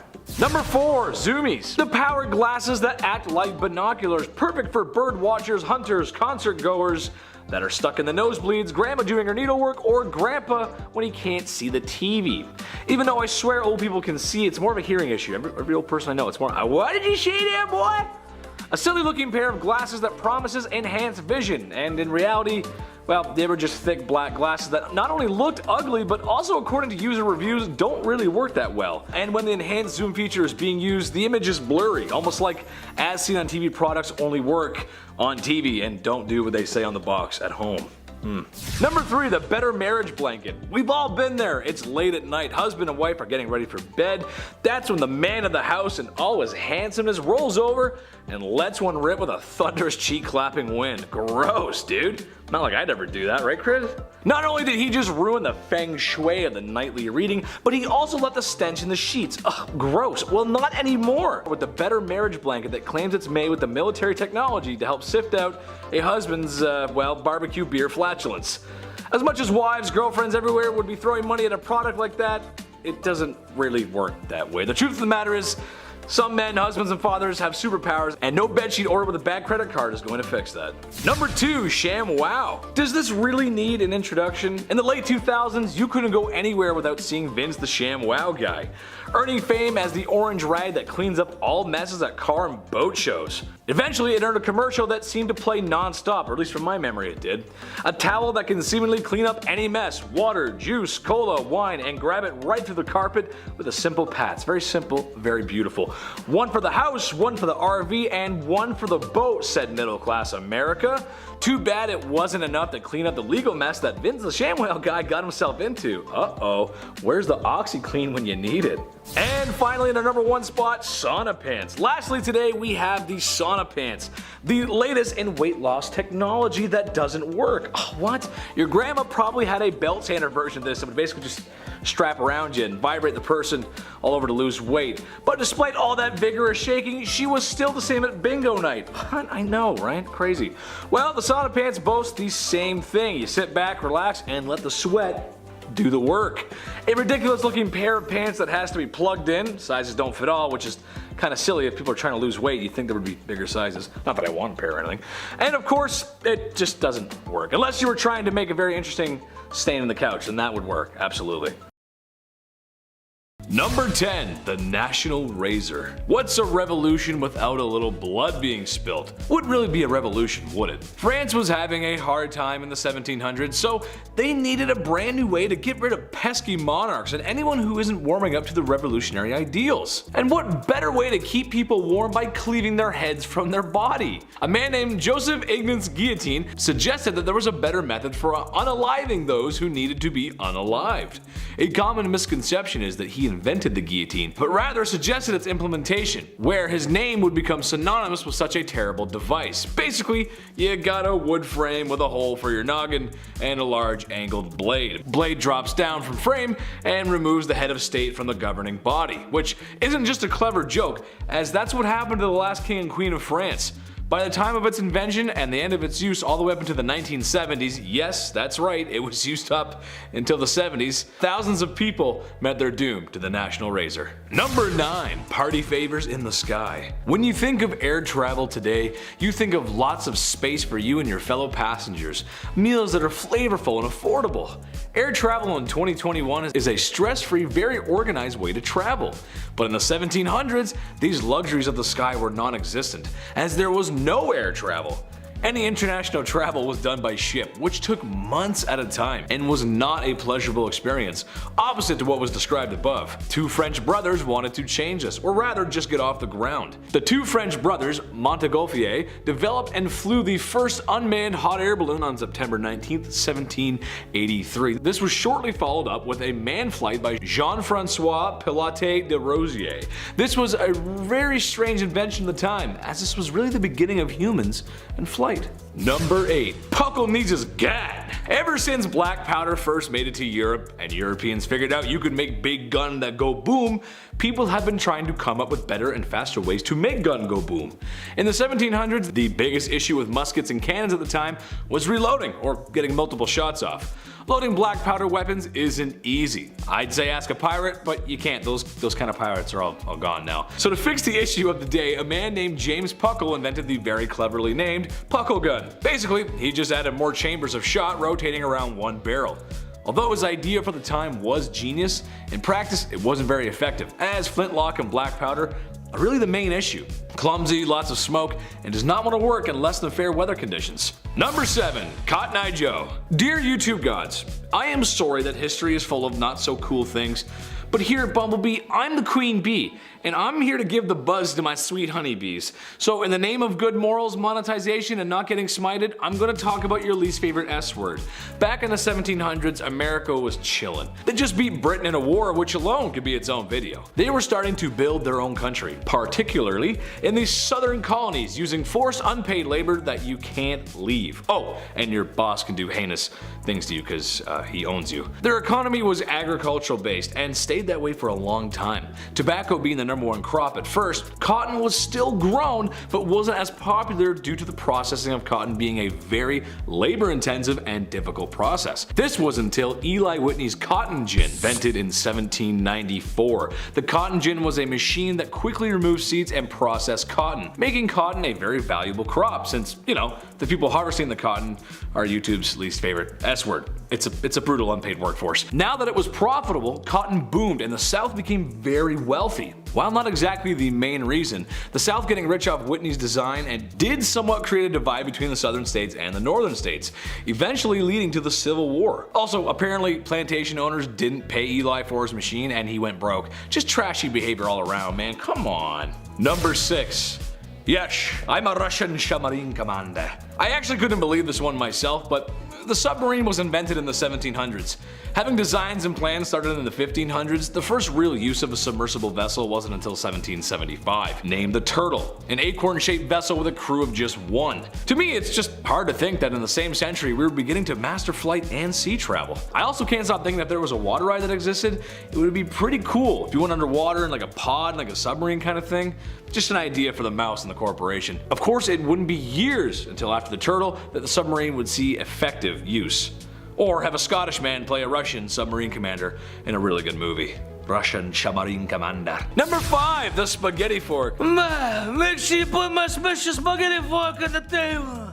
I need to eat my pasta and gabagool. Italians and lovers of the best cuisine on earth, in my opinion, I love Italian cuisine, get ready to cringe. The twirling spaghetti fork is a battery operated fork that twirls when you push a button, so you no longer suffer the burden of twirling your own spaghetti. Listen, I'm a big dude, I'm lazy, I love staying in after a long week of work and playing video games, probably my favorite thing to do. Yeah, sometimes I order in because I don't feel like getting up, but not twirling mom's spaghetti? Come on, twirling the spaghetti, I argue that's the best part. No dinner with no should require AA batteries in my opinion, I'm just saying. You bring a fork, why you bring us a fork? Number 4, hydrogen blimps. It really must have been something to witness humans gaining flight. Something so previously impossible was now not only possible, but something that you had to pay money for, which is how you know it was very successful. Large jumbo jets full of croc-wearing tours headed to Slav attractions was still a thing of the future. We're not there yet. This is still the early 1900s. We'll get there. So how do we get people to places in large numbers and still manage to be opulent? Said a bunch of people in the early 1900s. Airships, said Germany, who took the blimp game to the next level. However, a lot of these blimps made a cut in their design, if you will. To help save on money, the airships were filled with the much more cheaper hydrogen, which in large quantities is extremely volatile. The Hindenburg is a great example. Well, we could fill it with a safe fuel, but it's really expensive, but we could fill it with the fuel that could destroy the whole thing, and that's like 10 times cheaper. Well, I'll fill it with that then, why would you not? Number 3, flying car. Maybe it's because we love the idea of breaking new ground, setting precedents, or we really just want to live with the Jetsons. It was a cool cartoon. The Mizar flying car was designed by a group of engineers in the early 1970s, using the very famous Ford Pinto, like previously mentioned, because, well, it sucks on the ground, so it's gotta be good in the sky, right? Right, that makes sense. Well, no. Besides the mechanical issues, it would be a hard sell as, well, you know, the average American doesn't have flying experience, or not to mention a runway in their backyard. Plus, we have trouble with drones today. Imagine if it was raining Ford Pintos. Yikes. Mom, there's another Ford Pinto in the living room! It wouldn't go very well, would it? No. Number 2, the pet rock. This one's so stupid. It's just a rock. Legit, that's all it is. A fad about buying a rock and naming it. Oftentimes including those little googly eyes to make you believe it's alive, because yeah, okay. It's a ridiculous invention, it has no use. However, what it actually is a lesson in great marketing. Something weird enough that can be marketed quite easily, sold at an affordable price, and something that is already familiar with the people everywhere. So it actually makes sense, even if it is a bad invention. And number 1, this one, it's just so true, the Segway. About 15 years ago, these bad boys were all the rage. Basically, it's an electric scooter on 2 wheels with a handle to lean forward and lean back, or perhaps reverse. While there was some success in malls and airports, there wasn't that many in public. The main reason? Well, it's no different than a scooter or a bike, really, and well, it kind of feels like an attempt to reinvent the wheel when we don't need it. Also, in 2022, how many people do you know that have a Segway? Seriously. And if someone pulled up in a Segway to your hangout, it'd be kind of weird, wouldn't it? Yeah, it would. Yeah, it would be weird. Number 10, Game Boy shoes. I'm not the most fashionable guy on the planet. I'm just a simple guy who likes simple things. So you can understand my shock, my horror, and my confusion when I saw the Game Boy shoes. Yes, that's right. Remember the Game Boy? Picking a starter Pokemon for the first time. That was a really serious choice. The very same portable console that changed your childhood could now sit snug as a bug in your platform shoe. I have several issues with this. 1, can someone send me a working Game Boy? I miss those games, man. Come on, those are really cool. I want one. Number 2, it just looks ugly. No shot, you roll up to somebody's house with those bad boys and they go, yeah, you're cool, dude. You look great. You don't. Number 3, maybe this is fine to wear in sunny California, but in Canada, the Game Boy would spend most of its time in snow. Or puddles. I couldn't do that to such a beautiful piece of gaming history. I would never forgive myself. Number 9, are you winning, son? Is something your dad and every dad has said when checking on their kid playing games on a Sunday afternoon. Naturally, not knowing what a video game is or what a Pikachu does is just part of being a dad. However, next time dad decides to go on one of his fishing trips, you should surprise him with the Game Boy Fish Finder. Yeah, I know, another Game Boy gadget, but I had to. Every dad says they caught the big one, and they're not talking about your mom. But now dad can see them coming. Imagine spending hours in the summer sun on a lake with your dad, and the only thing that was distracting you from his developing drinking issue is now being used to find fish. But sometimes Nintendo likes to do weird stuff. Remember when the Wii came out? It was kind of weird. Loved it though. But a fish finder? This is only something a 90s fever dream could come up with. I'm just not sure about that one. Number 8, floppy disks. Going with a lot of tech today, but stuff like this defined the later half of the century. Why are floppy disks on this list? Well, because it was arguably just as important as the PCs that revolutionized computers. And it's silly to think that how storage that small was so useful. Storage on floppy disks varied from different models over the years, but for an example, one model held 1.44 megabytes. Today in 2022, we are arguably in the beginning of the terabyte era. Now, try putting more than 5 AAA games on your Xbox, am I right? Gigabytes just aren't enough anymore. Now, if you crunch some numbers, a 1 terabyte flash drive has over 1 million MG, which, if we do even more math, is just under 700,000 floppy disks to our modern equivalent. The math is a little rough, but my point is clear. We've come a long way. Well, turns out that they were still somewhat being used up until 2019. I know, that's what I said. The US and whatever mysterious forces are in charge of nuclear weapons were still using them up until 2019. I feel like that's the wrong thing to put in charge of nuclear weapons. A floppy disk for nukes? That just feels like a bad idea. Number 7. Dial P for Palpatine. I just wanted to give you guys some more Palpatine. I think you guys really like it. But something that I don't know if our viewers experienced, but let us know if you did. This is kind of interesting actually, but the creation of 911. Honestly, what did people do before that? Pick up the phone and like, operator, help! Help, my house is on fire! Okay, sir, hold on, we'll just connect you. Okay, thanks. This is the fire department.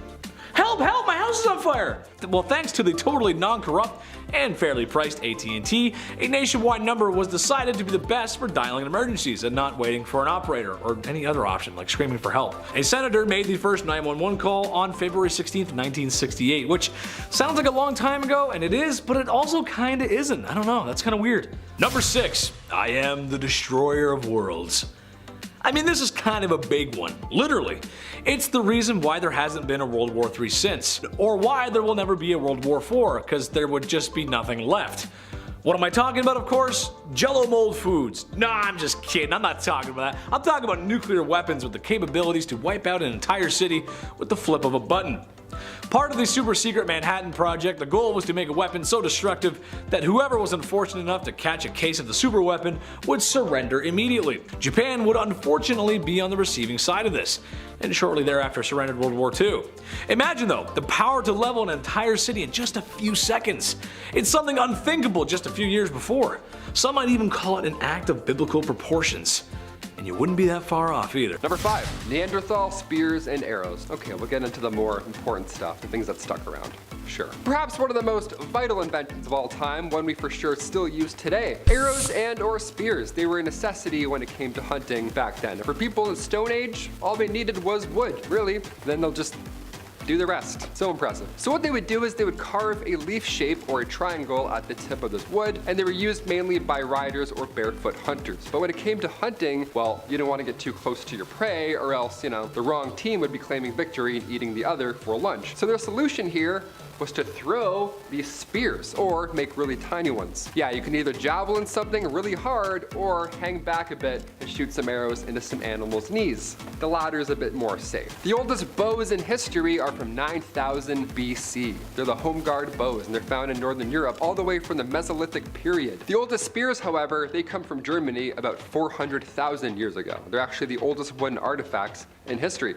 Ever. Yeah, imagine being the first person to make a spear. Forget iPhones or iPods. A spear?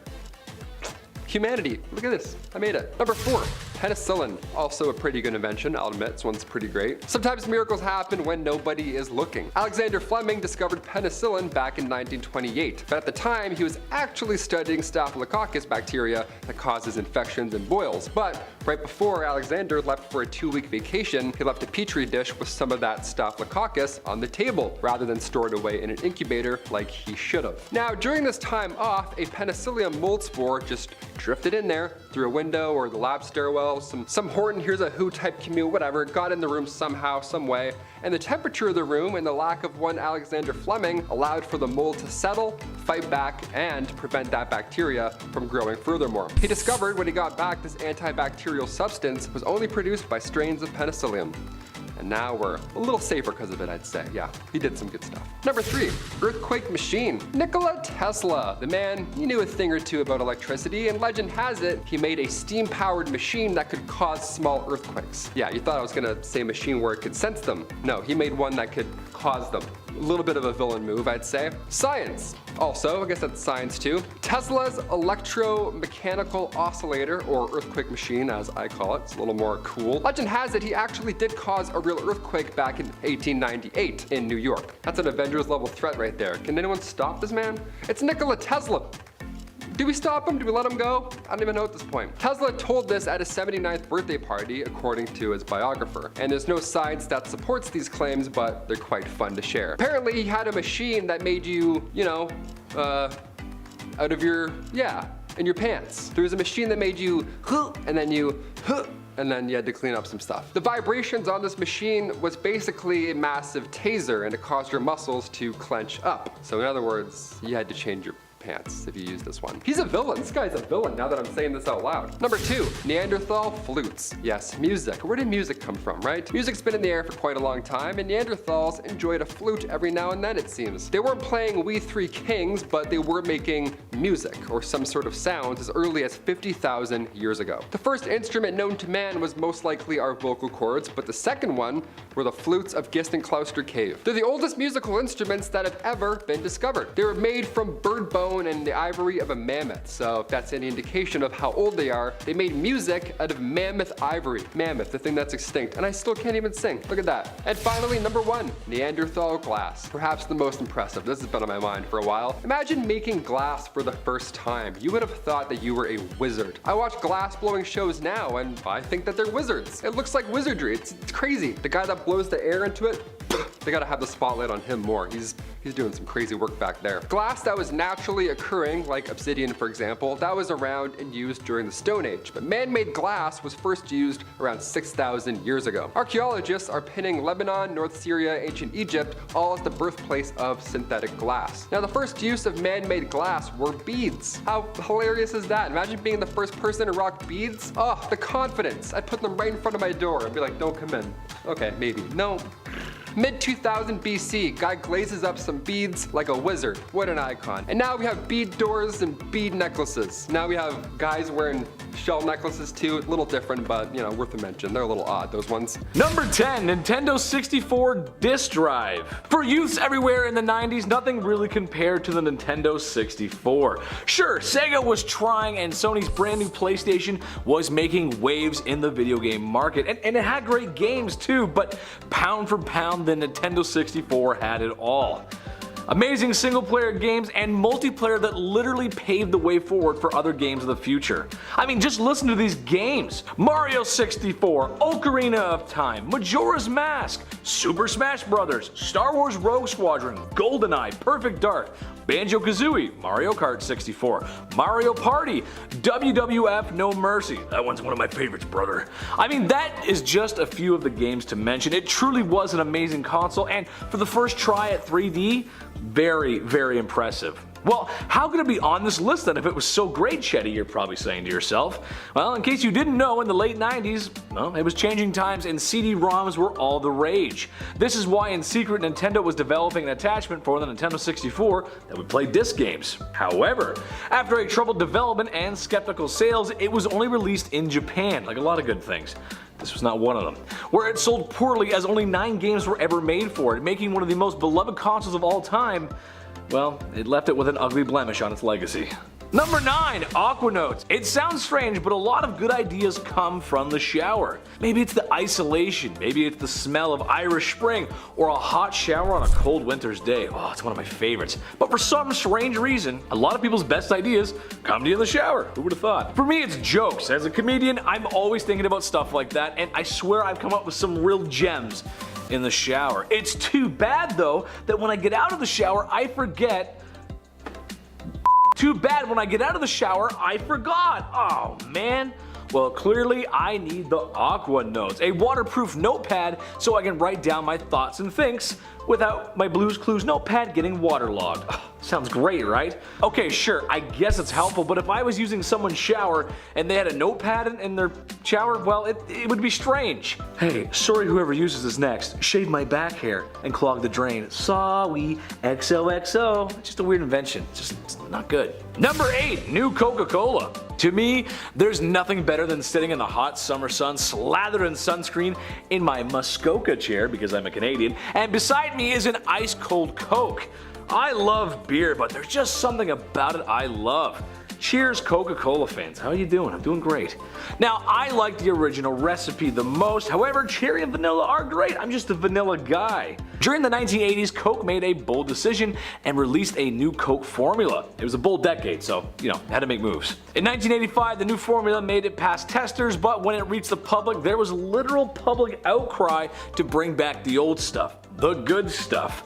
Only a few short months later, shelves are restocked with classic Coke, bringing back the old formula, which may have also been a genius marketing technique. Number 7. Red dye number 2. My mom was not the best cook on planet Earth. That's just the truth. However, hold on, everyone jumps all over me. Her baking was out of this world. Cookies, banana bread, cupcakes, Yorkshire puddings. I had to stay quiet during that one. She said they'd never rise if I didn't be quiet. You name it, Mama Chetty, she made it great. She used all kinds of ingredients, except for anything with red dye number 2. She always said it wasn't good for me, partially because I was, well, a little tanky kid and hyper, but also because during the late 70s she was told that a certain red dye number 2 was extremely harmful. Some scientists believed it was carcinogenic.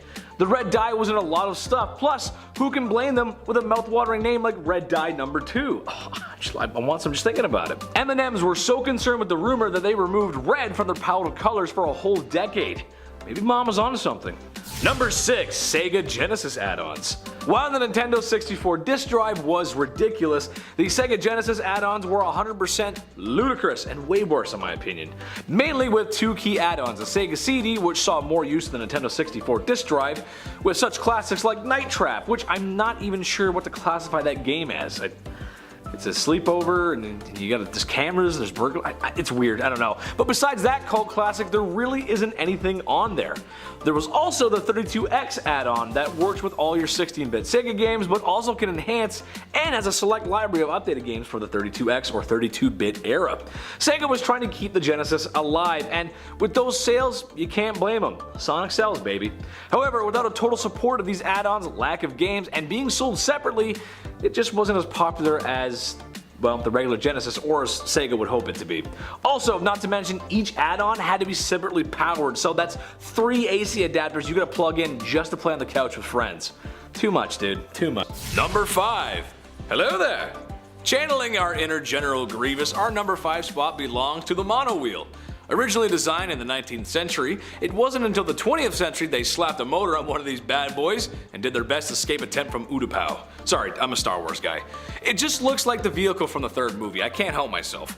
In reality, the monocycle is a single-wheeled motorized vehicle where the driver either sits inside the wheel housing or right beside it. Today these vehicles are still around but really only used for entertainment purposes, as the design does have a few issues.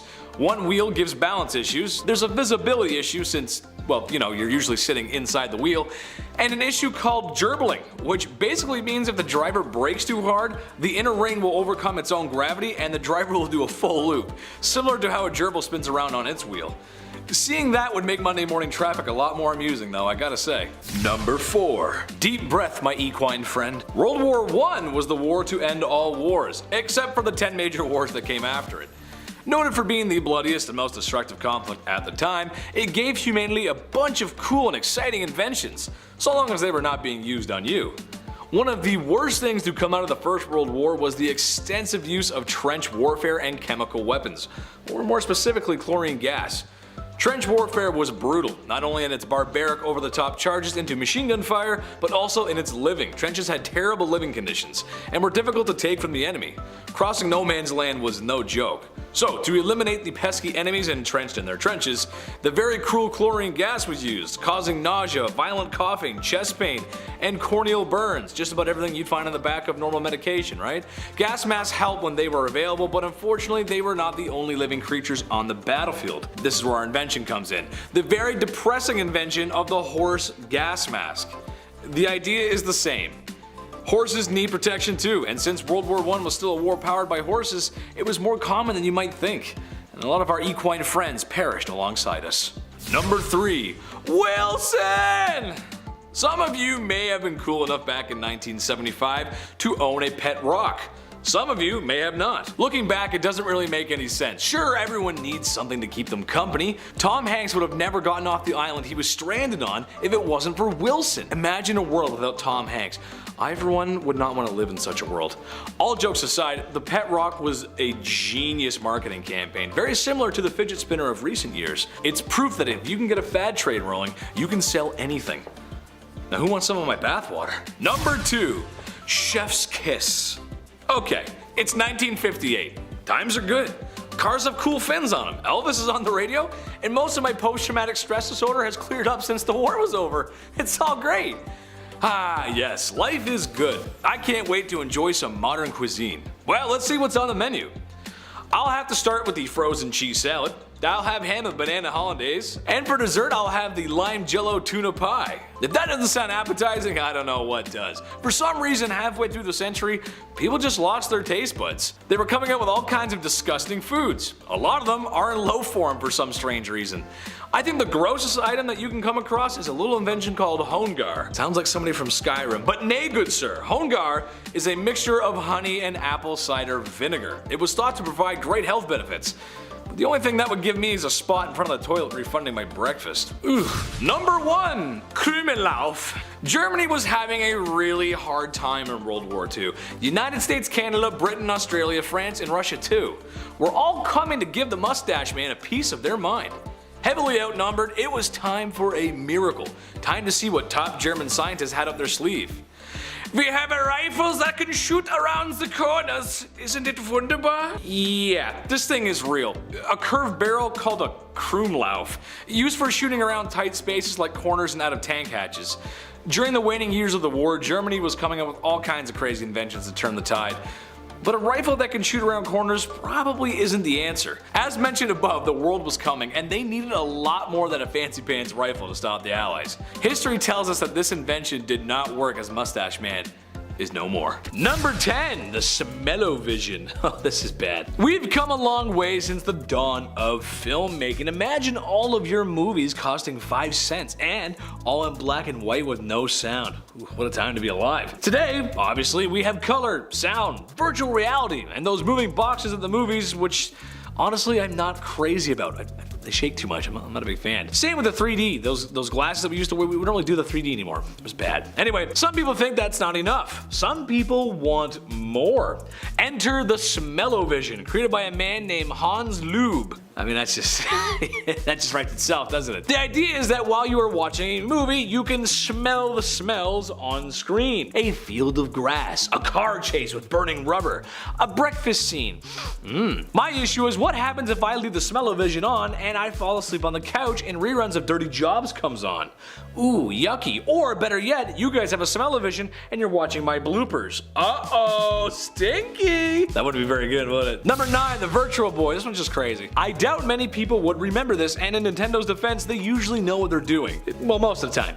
Usually. There's so many remasters that they could do. It's a license to print money. I don't know why they don't. Come on, Nintendo, I'm waiting for it. The Virtual Boy, however, oh boy. I wouldn't expect many to have seen it since the sales were poor. The Virtual Boy was a 32-bit portable console that was basically a headset, except, you know, there's no straps to put it around your head, but a stand so you can play games on it while laying prone? Yeah, I'm not sure. My back hurts just looking at it. Doesn't make a lot of sense. The main selling point was the graphics. It was a big topic back in the 90s. The Virtual Boy was capable of 3D, which was huge for the time. Way ahead of its time. Except it was stereographic 3D and monochrome red. Everything was just shades of red. So watching footage of the gameplay gives me a headache, as I'm sure playing it would. So I can see why laying on your living room floor playing this well, it sucks. Number 8, the black powder mousetrap. Mice. They're everywhere, and they suck. At least the wild ones. Some people got cute pets. So we place mouse traps to get rid of them. However, sometimes we get our fingers cut, which also sucks. Oh man, it hurts really bad. Or if you're a friend of Johnny Knoxville, it hurts all over. They do a lot of weird stuff with mouse traps. Love those guys. However, one design of mousetrap I think is the worst because it could potentially end your life is the black powder mousetrap. It was essentially just like ye olde cannons of the time. Black powder, big iron ball,